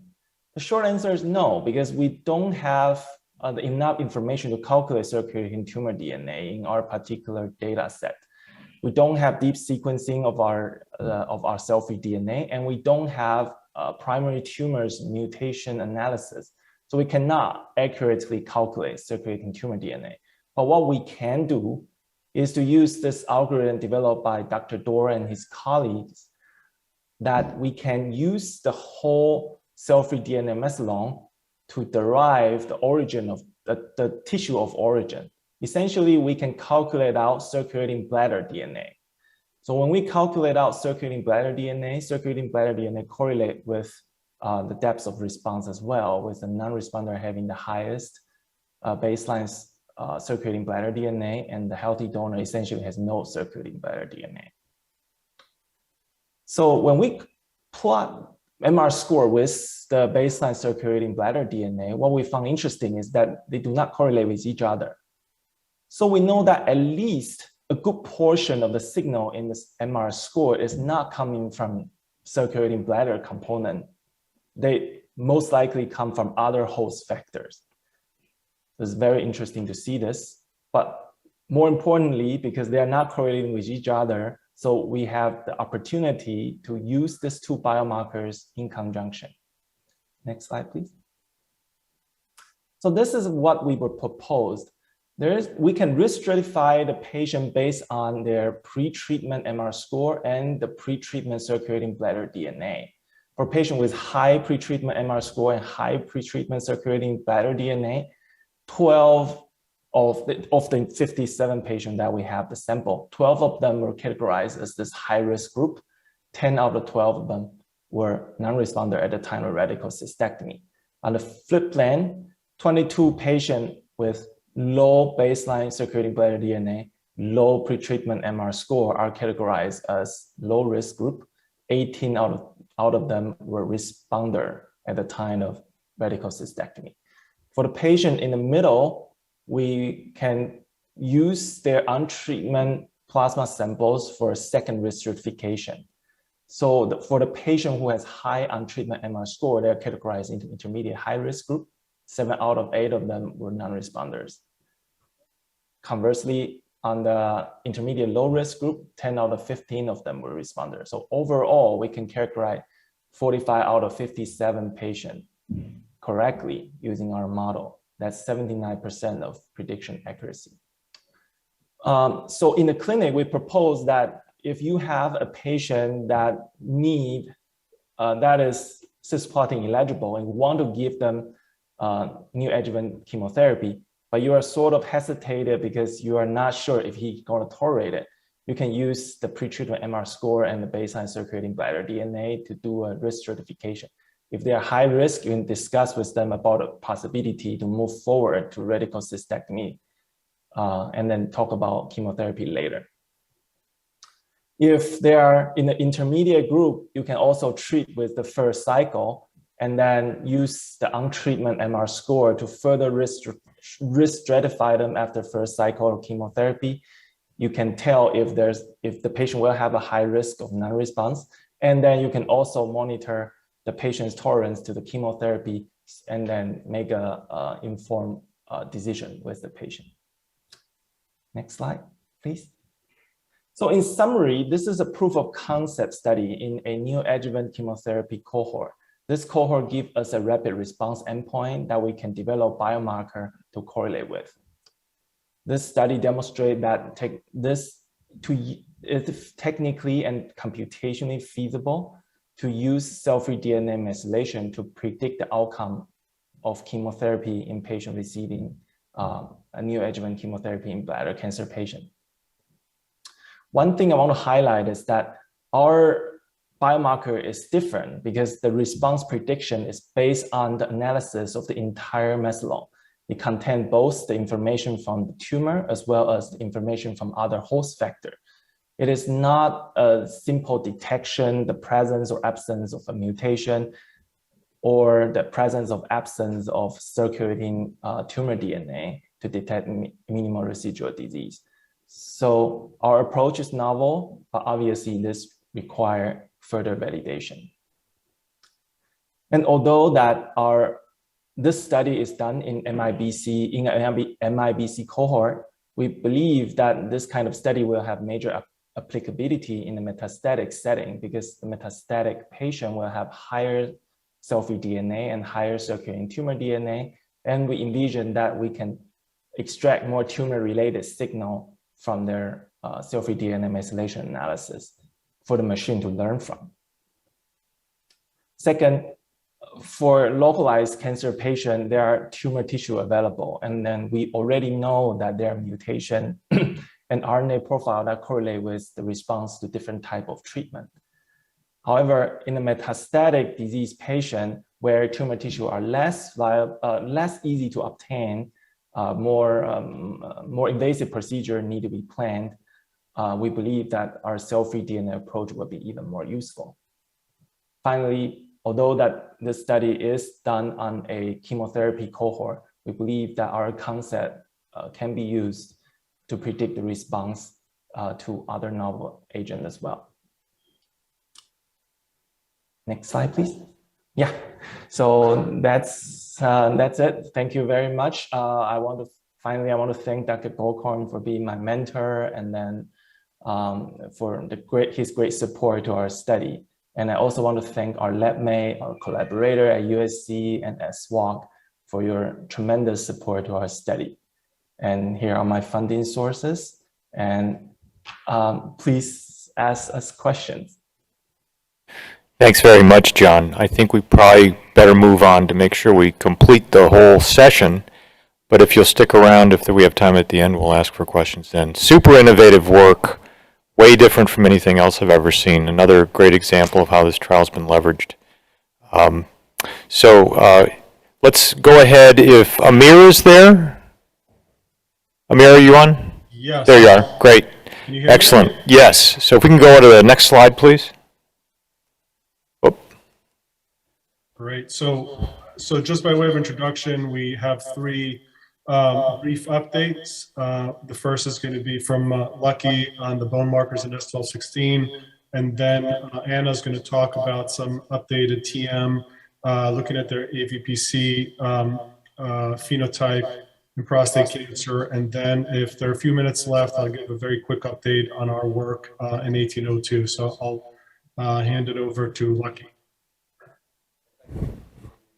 I will. Yeah, I'll drive. All right, let's do this quickly. So everyone knows that in metastatic prostate cancer, bone is affected, whether it's because of cancer in the bone or because of our treatments, including ADT. So you could measure bone metabolism in the serum with biomarkers that are commercially available for bone formation. Those are the pro-collagen peptides and bone alk phos. And for you could also measure resorption through telopeptides and pyridinium crosslinks. So next slide. So we applied this knowledge to SWOG 1216, which, as you all know, established new benchmarks. Dr. Thompson highlighted that at the plenary session today. Benchmarks for castration-sensitive or hormone-sensitive prostate cancer, shown on this slide, and which is now in press in the JCO. Next slide. So I won't read this to you. We took bone biomarkers, 2 markers for resorption, 2 markers for bone formation. They're shown here. And we assessed those in men enrolled in 1216 and divided the 1216 population into a training and validation set.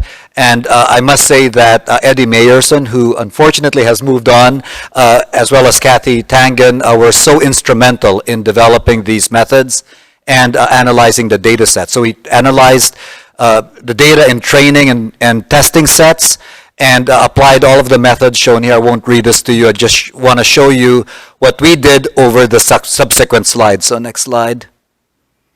So we had, here's something remarkable, 1,300 patients enrolled in 1216, of which 1,279 were eligible and followed for survival. And of those patients, nearly 950 had baseline blood that was available to us for interrogation. And we were able to successfully interrogate the 4 biomarkers in all of those blood specimens. And here are the patient characteristics. They were essentially no different from the parent population from which they were drawn. Next slide. So I said earlier that we had 2 markers for each of the formation and resorption settings. We were able to assess for the cut points or for each of these biomarkers that maximize discrimination of OS. And so these are those cut points, and these were the ones that were used for the subsequent analysis, in addition to regression tree analysis that allowed us to optimize these cut points. Next slide. So this was the training set. A third of the patients in the cohort was allocated to the training set. These are about 316 men. And the 2 biomarkers that seemed to be most optimal for the regression tree were C-telopeptide and CICP. And depending on what your, for example, for C-telopeptide it was 0.6, for less than that or greater than and equal to that, you went down the tree.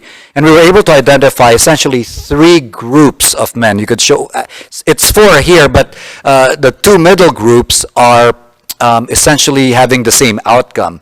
So yes, we identified 4 groups that were driven by these bone biomarkers that had differential outcomes. So next slide. So that's the test, that was the training set. Here it was in the testing or validation set. You could see that we've confirmed that you have essentially these 3 groups: a favorable, intermediate, and poor risk group of men with hormone-sensitive prostate cancer that could be defined by virtue of their baseline bone biomarkers. Next slide.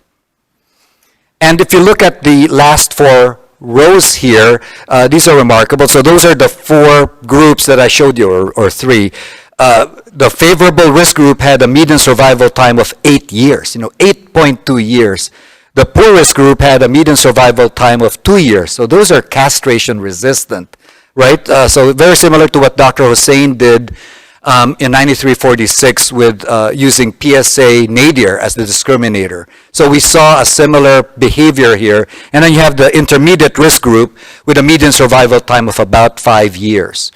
The individual biomarkers themselves in the upper 4 rows also had strong prognostic powers. You could see that if you had a high bone alkaline phosphatase, the median survival time for that group is 3 years. If you had low bone alk phos, it was close to 7 years, and you could go down the line. And you can see the hazard ratios for those markers, and those are all statistically significant. The bone biomarkers, when those were analyzed for interaction with treatment, there was no treatment interaction. And so what that means is that they weren't predictive of benefit from orteronel. So if they received orteronel, you couldn't use the bone biomarkers to say that those patients benefited from orteronel. Next slide.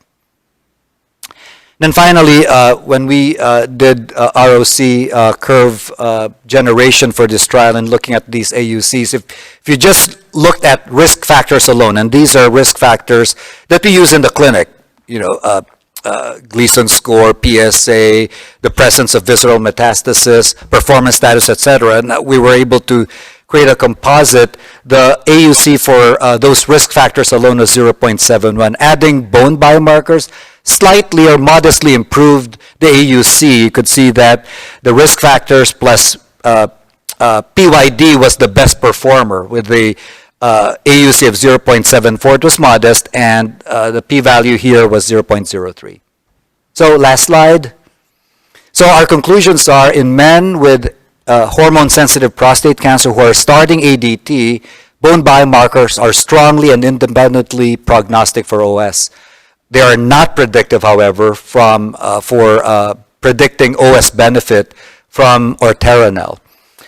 We found that bone biomarkers alone or in combination with patient and tumor characteristics identify unique subsets of men that have a high probability of being alive 3 years or beyond from ADT initiation. And I think we've been able to use this data set to validate the strong value of these bone biomarkers outside of the castration-resistant setting, where we've been able to show that in the hormone-sensitive setting. That's it. So this is going to be presented as a poster at ASCO. Really nice, really nice. Ana, you there? Yep, I'm here. Great, I'll advance. You just say next slide, please. Okay. Thanks everyone for taking the time to listen to our evaluation of the aggressive variant prostate cancer molecular profile. Next slide.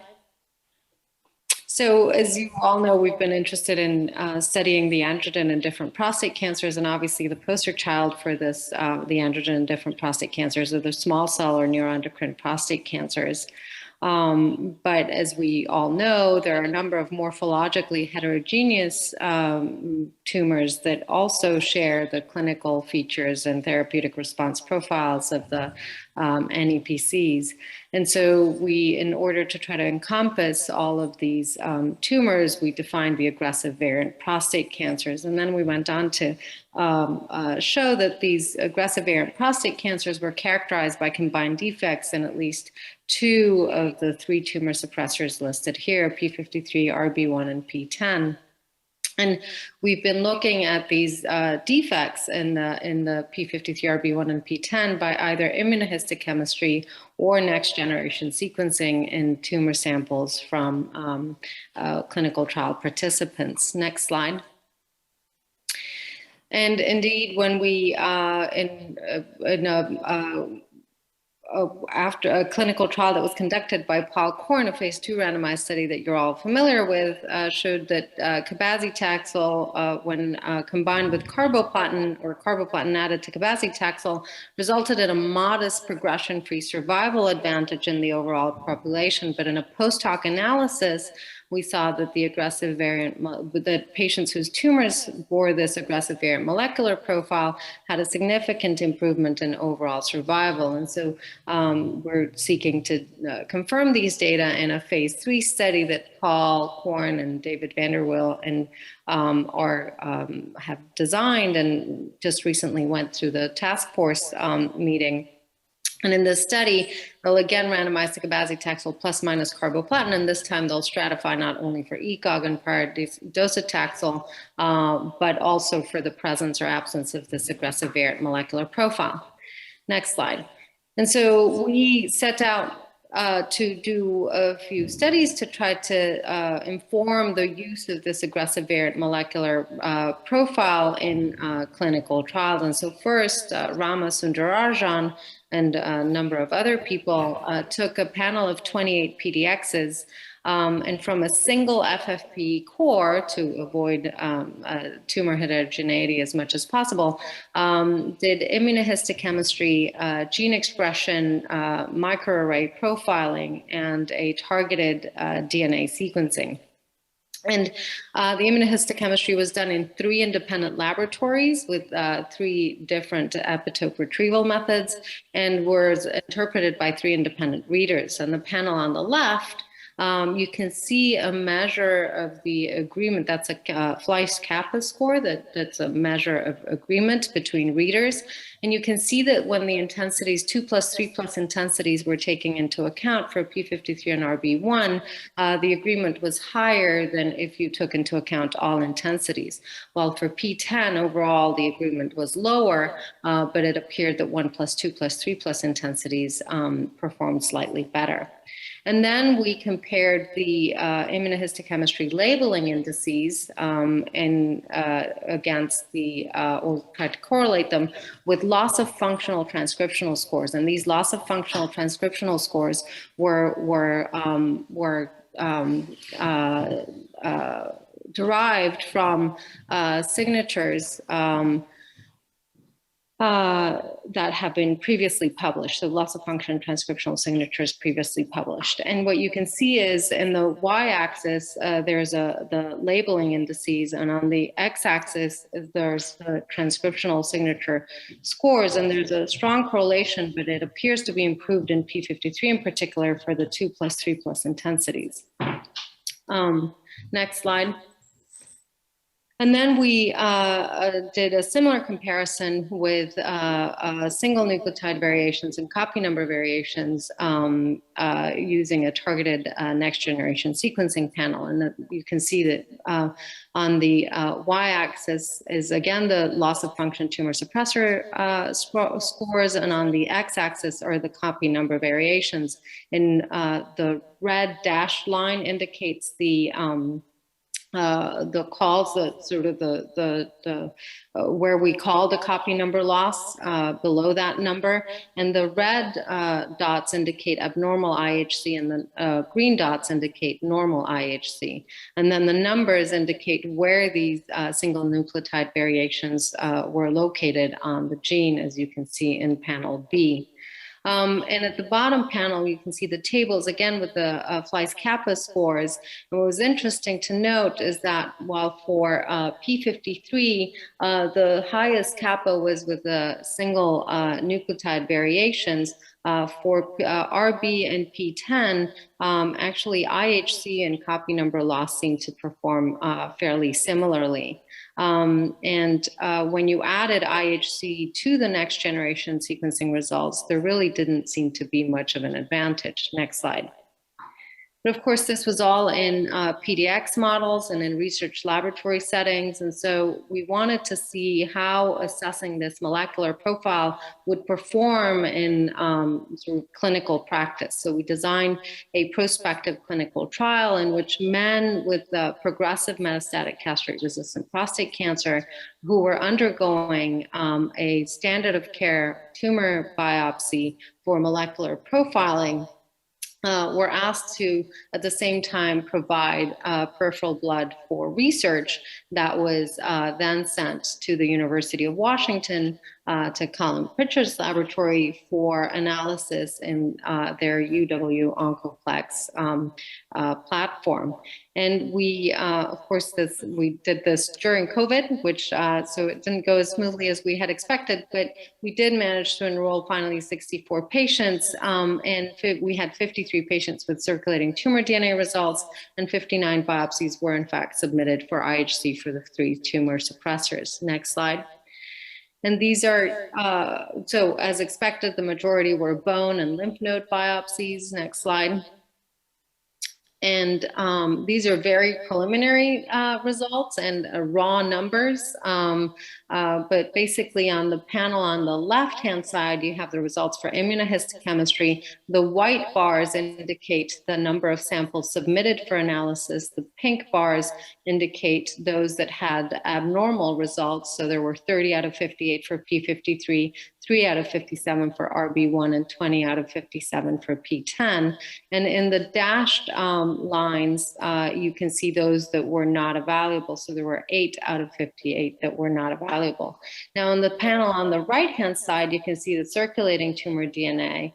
And out of the number that I'd like to point out is that out of the 53, 36 had low tumor content and therefore could not rule out false negative results. We have a number of analyses pending for these assays. So for this study, which is the interreader reproducibility, the turnaround times for each of the assays, IHC is expected to be a little bit faster. And then we did, again, the biopsies were done for standard of care. So we'll have hopefully next generation sequencing in the solid tumor biopsies. And we also did an analysis in circulating tumor cells that is pending. And this is work that's been done by Paul Visky, who's a very talented fellow in our group who will be shortly at the University of Virginia and will hopefully join us at our next meeting. Next slide. And so in conclusion, based on these data, we feel like including the intensity and the immunohistochemistry assessments for P53 and RB1 may improve the prognostic predictive value of the aggressive variant molecular profile, that IHC and NGS performed similarly, particularly for RB and P10, relative to loss of function transcriptional scores in PDX models, and that at least in our hands, the circulating tumor DNA had a high rate of inconclusive results due to low tumor content in this population. And I guess the most important slide of all didn't make it into my deck, and that is the acknowledgement slide. Of course, this is the work of many. It takes a village. I've tried to mention some of the most involved people, but hopefully these data will be published soon and you'll be able to see everybody that contributed. Thanks, Anna. Great. So, Amir, are you going to take over, or is Brian going to do this? Yeah, can you hear me again? Yeah. Okay, so I'm going to start with the acknowledgement slide. So I wanted to just give a brief update about the work we've been doing in S1802, and I have pictured here some of the investigators who've been involved. Obviously, this is Brian and Anna's study, and as you know, David Quinn, Vinay Dudalwar, Tim Trish here at USC, and multiple others have been involved in the translational liquid biopsy and radiomic analysis around this. In fact, it's a much larger team with multiple investigators have contributed, and I would refer you to the paper I'm going to go through briefly that we just published. So really in this brief update, I wanted to let you know where we are with the collections in 1802 and share with you a few slides describing some of the work that we are applying to these samples. So as you see here in this busy slide, this is the schema of 1802 across the top with the patients randomized to the two study arms. And right below that, with the nice pictures of the blood tubes, you see where we're collecting at registration, randomization, and 3 months after a definitive treatment or not, and then at progression. And what it is that we're collecting below there, we're collecting CTCs and cell-free DNA, and also the CT scan images. And we were fortunate to obtain funding for this that started this past year through new R01, and those are the aims around liquid biopsy, radiomics, and essentially aim 3, creating new composite biomarkers by combining what we like to refer to as a multi-parametric liquid biopsy, where we extract as much information as we can out of that tube of blood, together with now the radiomic analysis and the additional powerful information that Vinay and his group can give. So on the left there, I've just updated the samples to date from registration time point, randomization, the third time point, and progression, totaling 683 time points that we've received so far. Thank you very much. Actually totaling over 2,000 discrete samples that we're processing on our end. Next slide, please.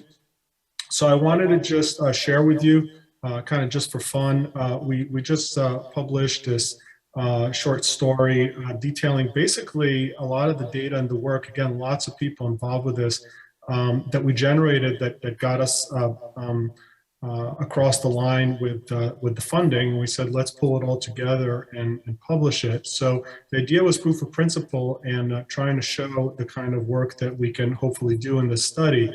The idea is to combine the blood draws at the top and the radiomic analysis that you see at the bottom. The blood draws are actually separated to look at cell-free nucleic acid extraction and sequencing. And we wanted to see if at the same time we could also identify the circulating tumor cells, again, from the same tubes, and pick them and sequence them as well. Also analyze them for cancer-relevant markers like ARV7 or synaptophysin, and then try some other fun stuff like applying AI to cluster them, etc. So I'll show you a couple of those things. Next slide, please. So these are the results we got. We were using one of the platforms available in the liquid biopsy core that we founded here at the Cancer Center. It's called the RareSite platform. We work closely also with RareSite and with Thermo Fisher on some of these technologies. They contributed to this work. And what we show here is, first of all, the proof of principle on CTC enumeration and quantitative immunofluorescence. So what you see in the upper left there is we actually went ahead and this was in 22 men with metastatic castrate-resistant prostate cancer just from our clinics, working with David Quinn. We applied cell search, FDA cleared CTC counts, you see on the upper left there, as well as the rare site counts, and showed that they correlated quite nicely across our patients. Upper right, we're giving you an example of what single CTCs look like, one that stains positive for ARV7, one that doesn't, and stains positive for synaptophysin, and then the third one is negative for both. And then this is what it looks like across the patients. If you look at C and D across the bottom, each column is a patient, and you see that we actually can quantify the mean immunofluorescence for those markers, ARV7, and on D is synaptophysin. You can see there's a range of expression in single CTCs. Each one's a dot across the patients. And using positive and negative controls, we had, and prior to that, established thresholds for calling a patient, having positive, being positive for ARV7, synaptophysin. You can see those red lines there. And interestingly, if we looked at all the CTCs together, bottom right, it turns out that any one CTC can become positive for synaptophysin or ARV7, but we almost never found any that were positive for both. There's that one red one there, so it seemed to be kind of mutually exclusive. Next slide, please. Yeah, and so we began to look at doing targeted sequencing from these blood samples. Upper left, we basically used germline variants just to look at the sensitivity and predictive value of being able to just detect, just using SNPs from the CTCs and the cell-free DNA. We were able to compare them to buffy coats from lots of cells or even single white blood cells that we picked. So you see there on the left side, buffy or WBC, single cells or single CTC, CTC 1, 2, 3. You can see that SNPs line up pretty well. We had pretty good sensitivity and predictive value for detecting those. We're pretty pleased kind of with the analytical performance of these targeted sequencing assays from these analytes. And then if you look at the bottom B, we kind of map there the various somatic variants we're able to detect on the left from the cell-free DNA, on the right from CTCs. And what's striking is we were actually able to identify significantly more from the single cells from the CTCs. They generally were complementary. There was a small amount of overlap. We detected the same thing in both, but we really, and others have seen this in previous studies, and as well as ourselves in a previous paper, you really get kind of complementary data there. Looking on the right at copy number variants, there the data lined up a little bit better. Again, on the left there, we're showing what we're getting from cell-free DNA, and on the right from CTCs. It didn't come through very well in the slides, but amplifications in a variety of genes. And the bottom right there, again, it didn't come through very well, but there was a remarkable concordance actually in AR amplification, whether we looked at the cell-free DNA or the CTCs in any given patient. Next slide. So here we said, all right, well, let's take all these CTCs that we identified and try to apply various machine learning algorithms to see if we can cluster them reproducibly into groups that have any kind of meaning or potentially could be used downstream in additional larger studies. And you could see that the schema across the top basically used two different approaches to cluster the cells on the right and on the left. The one on the right resulted in 2 clusters, the one on the left in 8 clusters. And you see across the 2 boxes on top are from our learning set, discovery set, and then the 2 boxes at the bottom are from an independent set of CTCs where, to our gratification, we actually were able to see a high degree of reproducibility in the clustering when we applied them to a new set of CTCs. And interestingly, I noted on the left there, patients who had cells falling into clusters 5 through 8 in this AI clustering scheme actually had a significant correlation with having higher overall CTC numbers and cell-free DNA in their blood. So again, we're trying to, using these multi-parametric orthogonal approaches, identify kind of underlying shared biologies that are manifested through these different readouts when we look from a single tube of blood. Next. And then, of course, all the work done by Vinay and his group, the radiomic analysis, and on the right there is just an example of how they do it, right? So they're pelvic metastases there. Two examples, A and B, and showing how they extract the images. And just by way of example, look at a variety of readouts like entropy or contrast, the skewness, and you can see they could be low or high. I mean, to our eye, they just kind of look like dark or light or more or less homogeneous, but obviously they can quantify these features at a very exact level. And then you can see on the left there, the heat map where all the rows are all associated with specific features like different GLCM features or intensity features. And at the bottom there, for the columns, we actually lined up the different CTC clusters, also cell-free DNA quantities and CTC counts. And you can see on the heat map where you see dark green, I gave one example that should read GLCM variance, which is row 46. If you look there, is very dark green. So there's actually an association between that radiomic feature and having high numbers of CTCs and cell-free DNA in the blood, and having certain types of clusterings or morphometry of the CTCs. Next. So this is kind of the summary slide. So the idea and kind of the vision downstream, and this is what we're applying now in 1802, is to really be able to approach each patient with these tools in hand. So across the bottom there, you see again the radiomic analysis, the abstraction of the data from the metastatic sites, and quantification of these different radiomic features. And then across the top, again, taking that one tube of blood, separating out. This is a particular patient where you see their CTC scan at the bottom, and the same patient across the top, we have the cell-free DNA extracted from the plasma and quantified, and then the CTCs from the blood, relatively high numbers of CTCs by cell search and rare site. This patient had ARV7 positive CTCs, none were synaptophysin positive, and none were double positive as we'd expect from our prior data. And then you see the image there of the cells. We're actually recovering single cells. And then you see on the right there, cell-free somatic variants versus CTC somatic variants. And then to the right of that, cell-free copy number variants and CTC copy number variants. Below that, we actually had a tissue site biopsy from a bone met in this patient. And you could see highlighted in blue there are alterations, somatic variants that are shared between, in this case, in this patient, an AR and TP53 between the cell-free DNA and the CTC DNA, as well as the tissue biopsy that was sent, and also copy number gain and AR shared across cell-free and the single CTCs, and the biopsy that was sent in this patient. So the idea, again, is to begin to construct these composite signatures and hopefully find a new and more powerful associations with outcomes in these patients. So I will stop there. Thank you. Thanks, Amir.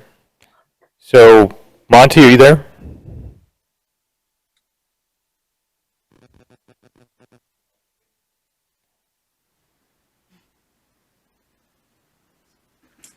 Monty? There he is. You're on mute.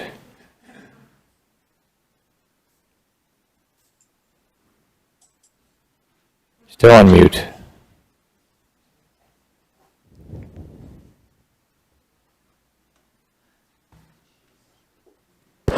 While he's trying to get online, do you know what the depth of coverage you get with CTC and GS?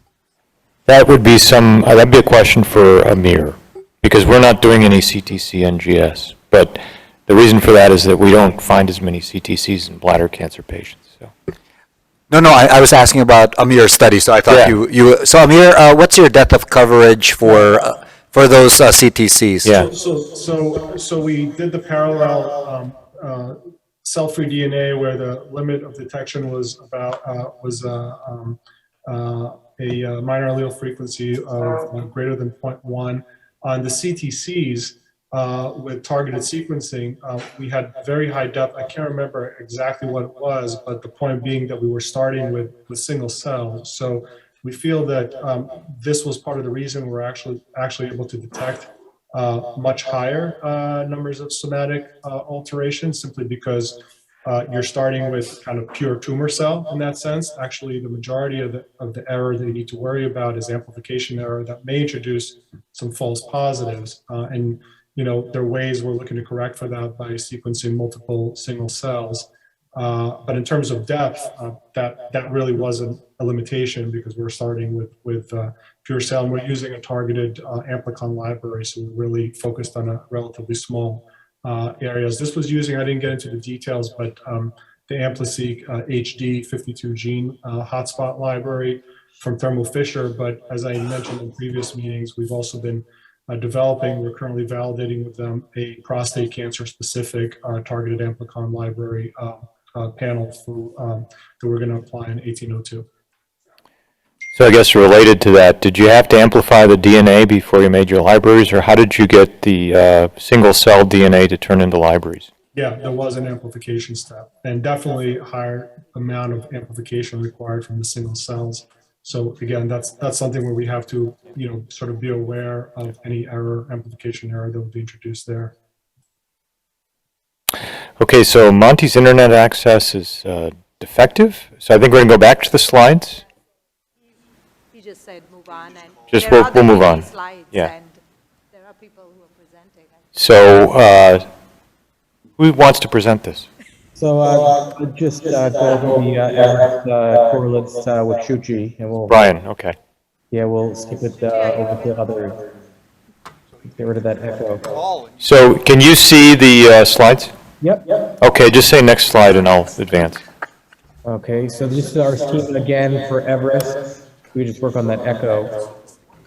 We have about 88% of our blocks available, and 83% of these are clear cell. And most of these are blocks, but there are also a lot on the same slide. A lot that can be done once this data is released. Next slide.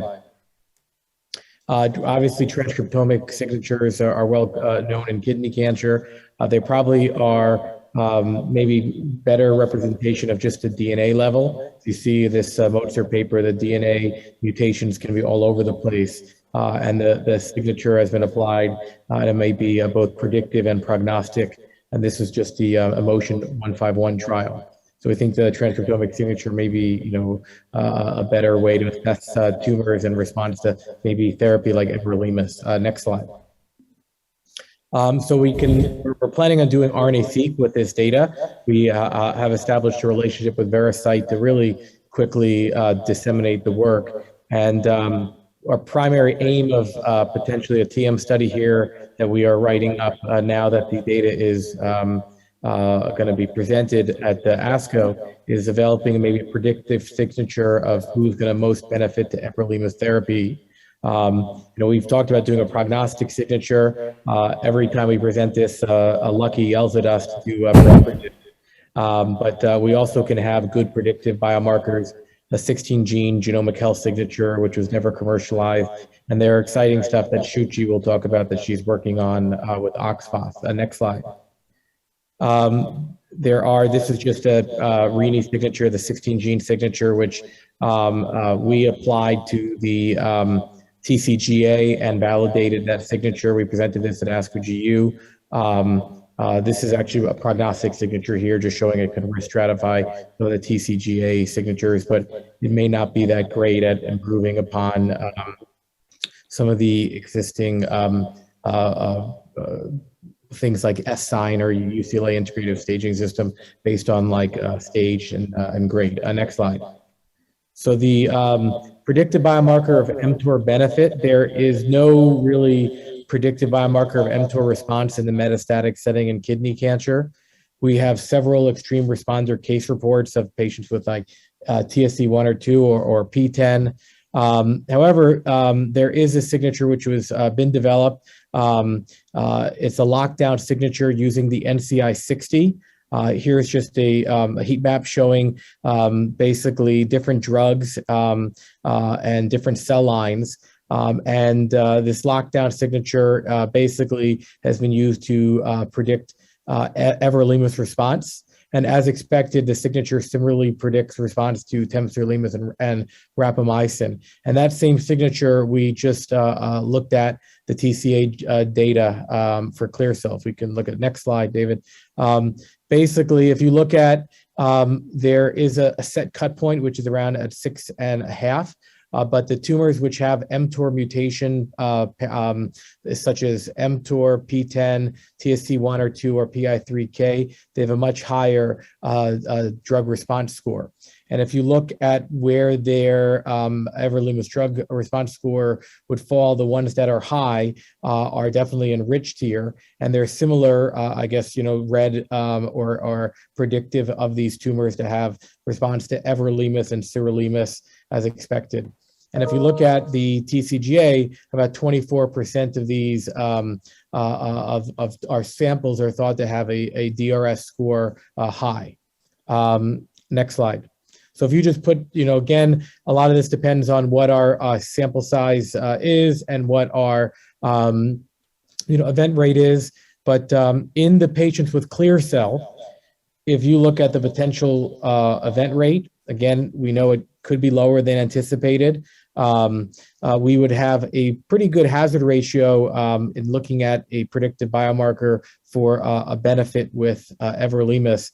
This was done with another statistician. Obviously, we'd want Kathy to vet this, but we would have enough power to show that we would have a benefit with everolimus therapy. Next slide. So again, while we can look at predictive biomarkers, we also can look at prognostic, and I'll hand it over to Shuchi before we kind of take questions on some of the transcriptomic signatures. Right. Thanks, Brian. I'm just going to quickly go through these slides. So this is some of the metabolomics work that we've been doing in kidney cancer here at Cincinnati, and we are primarily focused on these 5 respiratory complexes and the mitochondrial respiratory chain, because it seems like RCC is known to be a metabolically driven tumor, but some of these pathways have not yet been explored in terms of whether they also could be looked at in terms of being prognostic. So we, next slide, please. So we've done, previous one. So we've done an analysis initially, which was done at looking at, can you go to the previous slide, please? We looked at a cohort of tumors at UC, and we found that there were this set of 154 OXPHOS and OXPHOS related genes, which seem to classify the tumors, the CCRCC tumors, into different prognostic categories. And we confirmed that this was also applicable when we looked at an independent cohort within the TCGA. And as you can see, the heat map here basically just shows that that signature was able to divide these patients into clusters, 6 different groups of patients classified by prognosis, and none of them had any correlation with the genomic changes that are listed below. Next slide, please. So then, since the previous cohort that I showed was a very broad cohort of all tumors within TCGA, to make this a better analysis, we decided to look at only the stage 3 tumors, just to see if we can identify the high-risk patients with stage 3 RCC who are at a high risk for relapse after they undergo surgical resection. So we looked at about 42 tumors within the TCGA, and as you can see on the top panel, we were able to then, using the same signature, classify these stage 3 patients into 2 groups. The patients that were that had a sooner relapse after surgery within 2 years is shown on the right-hand side, and the green ones are the ones that didn't relapse within 2 years. So it was able to divide these tumors into these 2 classes. And at the bottom, I'm basically showing, and that's of interest and probably applicable to the Everest cohort, is because the top orange panel, these are the patients who had a sooner relapse, tend to have a higher predominance of the mitochondrial ribosomal proteins and the structural genes that were related to the 5 complexes of respiration. And so some of these genes also had an overlap with the mTOR pathway. because that also is a metabolically driven pathway. So some of these genes, especially in the patients who had a relapse, belong to that pathway as well. And so this is where the implication of this signature can potentially come in handy if we are trying to understand the predictive and prognostic biomarkers within Everest, and also in general looking at other stage 3 tumors. Next slide, please. And so this just basically reiterates what I said on the previous slide. The left-hand panel is showing how this, we extracted the 23 top most significant genes from this 154 gene signature. It's called 23G, and as you can see, it's able to classify these tumors into high risk, intermediate, and low risk for recurrence. And the mTORC signaling genes are also included within the metabolically driven genes that we thought are driving the relapsing tumor. So this can potentially, since we'll have all the transcriptomic signature and all the transcriptomic data that Brian is going to work with Veracyte on, we could potentially use all that data and try to see if this signature will also pan out for the Everest tumor specimens. And I think that's my last slide. Thank you. Thank you. So, David, if there's any other comments about powering the TM study on being a predictive biomarker or prognostic, we'd love to hear anyone's thoughts. it's in our experience safer to go prognostic, but I'll let Kathy talk about that. Well, Brian, I'm making sure that you received, I did send you an updated document with the current event rates for predictive. Okay. Okay.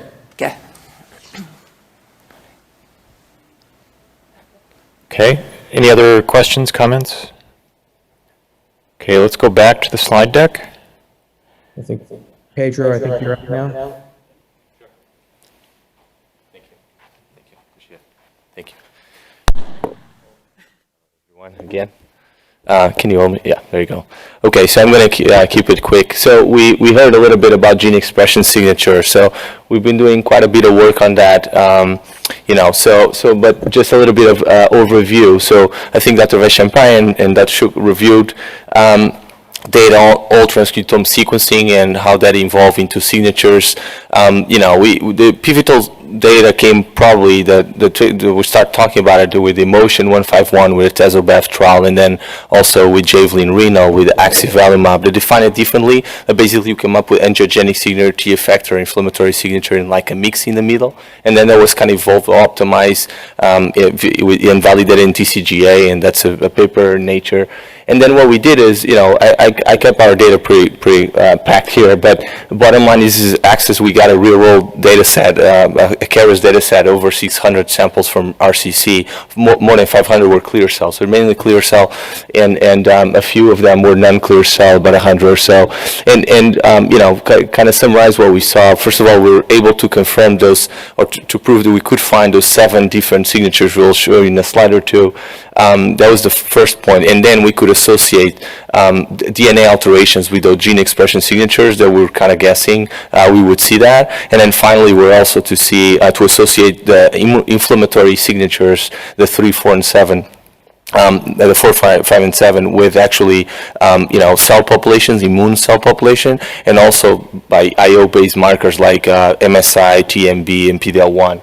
So going back to Tezobev data, because that's the one when we actually have association with clinical outcomes, right? So here, Brian presented this at KCS last year, and basically really interesting because regardless of the risk, we're able to identify different genomic signature to molecular profiling in those patients, right? Which could potentially explain why some people do respond to IO, others respond to angiogenic therapies regardless of the risk, right? And we know that in clinical practice. And then it's kind of our data on the clear cell cohort, over 500 on the right. We basically kind of see the same deal, right? So our data set, I should have said that, is a big limitation. We don't have access to clinical outcomes, right? So it's purely a database that we send samples and we get very limited clinical information on those patients. And we're trying to go around that. But bottom line is, it's just a proof of concept that indeed we're able to find those signatures. And here's the data again from the Dr. Rini and Mozart and the group. They did publish.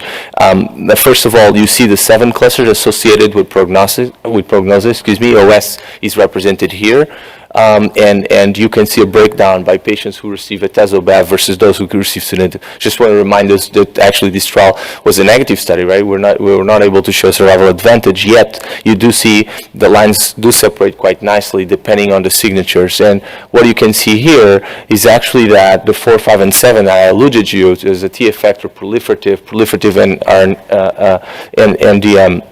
and the cluster sensor snRNA is basically associated with improved outcomes with a low hazard ratio favoring a atezo-bev combination. And then we look at angiogenic, it seems that, it seems to be associated with angiogenic instead, right? So of course, these open the door to a lot of concepts here. One of the studies I like to highlight is actually started by Dr. Rini, that's basically doing frontline RCC, and it's a biomarker-based approach. So if you go with angiogenic, you will go with TKI, and if you go with 4, 5, and 7, which is basically inflammatory signatures, you go with an IO combo, if you will, and we'll see. So that's a proof of concept study. So we kind of thought of doing the same, right, and using the opportunity for probe, for example, to do it. And so, and the reason for that is because beyond the data with the atezo-bev, that I think was probably the best data out there for us to kind of start understanding this as being a potential biomarker. There's not a lot out there, right? We don't have that much that we can use to make decisions in the real life. So that was kind of the intent, is to change that and actually generate data. And so our hypothesis is obviously that we're able to use gene expression profiling to predict responses to IO-based combo. And the goal is to adapt that into probe, because probe is allowing is unique opportunity, because we'll have patients who have IO and IO-TKI in there, right? And so we had a few aims. One is to describe obviously the molecular profiling of RCC enrolled in probe. Remember, we're going to get non-clear cell histology as well as clear cell. So I think it's going to be a pretty diverse cohort there. We'll be able to evaluate these all these clusters, and finally, we're actually going to be able to to assess what's the impact of systemic therapy in the gene expression signature, right? Because we're going to have upfront biopsies and then nephrectomy samples. Of course, stuff like tumor clonal evolution and tumor heterogeneity will always be limitations, but I think we're going to get it one step forward by thinking that way. So here's the methodology. I mean, it's published. I'm not going to spend too much time on this, but bottom line is, we go over the samples and we kind of pick the winner for the clusters, and that's usually how we do it. And finally, just a reminder that, for the design that Dr. Veshampayan did show us, and, of course, we do have the sample, so we want those samples go in and being sent so that we're able to these kind of studies. In addition to that, we're kind of talking a little bit about what to do at the ctDNA level, but I think this is my last slide, and again, thank you so much for the opportunity.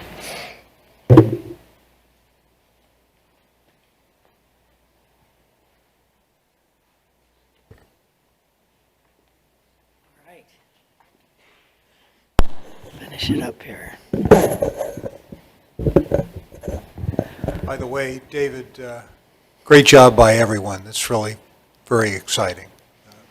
You own ASCO. There we go. All right, well, just to wrap it up, the study's currently with Symptom and Quality Control Committee, S1600 and S2013. We'll go over in a little more detail. The study that was looking at health mindfulness in patients with metastatic prostate cancer is kind of on hold pending funding. I think you're all aware of S1600, looking at perioperative nutrition versus standard of care and the perioperative complications. Secondary aims, looking at infection, skeletal muscle wasting, readmission rates, and other things that you can see on the list there. And then also looking at some biomarkers as well. Just to look at the schema again, randomizing between the nutritional drink versus control. Perioperative nutrition, there's a 30-day and a 90-day follow-up. It's accrued, once it got going back with the nutrition drinks, once they got on board, it's accrued really well with, I think, if I got it right, 96 patients in the past year. USC and KU kind of outrunning, but I think a lot of sites have been contributing lately, so it's accruing quite well. Any questions or concerns with that study? I haven't heard any issues. 2013, I don't know, is Dr. Cooter, are you on? So she was going to try to make it, but the eye checkout, I think she gave update, I think last meeting, looking at all immunotherapy for all tumors, looking at risk prediction model for grade 3 or greater toxicity. Opened not too long ago. I think they're accruing really well. I've been told about 15 a week, at least lately, but accrual goal of 2,062. Lots of secondary objectives, including a biorepository. So they have a large biorepository of blood and tissue. So it'd be great to get a lot of GU patients on and potentially use that at some point. This is the schema. Basically, any patient starting immunotherapy, there's 4 evaluation points over the year of a study participation. Any questions on that study or issues? Prevention and epidemiology, the GU study is S1823 that I think everybody is aware of, run by Dr. Nichols and Dr. Nappi, based on the MRI 371 that not expressed in teratoma, levels correlate with clinical stage, disappear with successful treatment was a concept.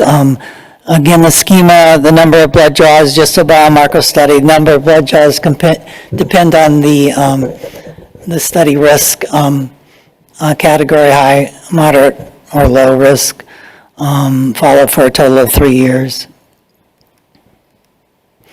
Also accruing pretty well, 465 patients as of March 31st. Breakdown as far as low, moderate, and high risk right there. So,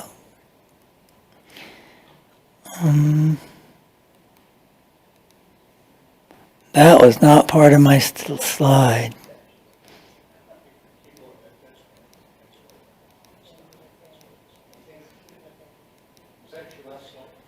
No, but that's okay. I can wing it from here, so there's not.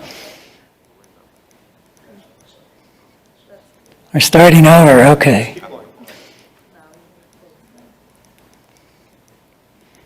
And I have a lot more here, so. Just a quick note for cancer care delivery. I think the second study was presented at the plenary session. There was a study opening through the NCORPS looking at a genomic tumor board intervention that will be opening soon. Palliative care and end of life, really no GU studies currently open. There is a concept that I think we've talked about before that's getting pilot data, looking at a software package in a real-time toxicity check. Cancer survivorship, also no GU studies, but cancer survivorship I think is one. Clearly we have opportunities, so if anybody has any ideas. I think that's basically it. So. I would encourage anyone who's on the call or who's still here that if there are survivorship opportunities, Peter, I think, would be able to shepherd that through the survivorship committee. Would you agree? Yeah, definitely. I think there's a lot of good opportunity. Think broadly. So, if you have some survivorship folks back at your own home institution, bring them in so that we can include them in this. Absolutely. Any comments from anyone? Right. We got done a little early. That's not necessarily bad. Thank you all very much. An exciting time. Tomorrow, we will begin with the last two organ sites, and then after that will be the DEI symposium. So please stay tuned for that.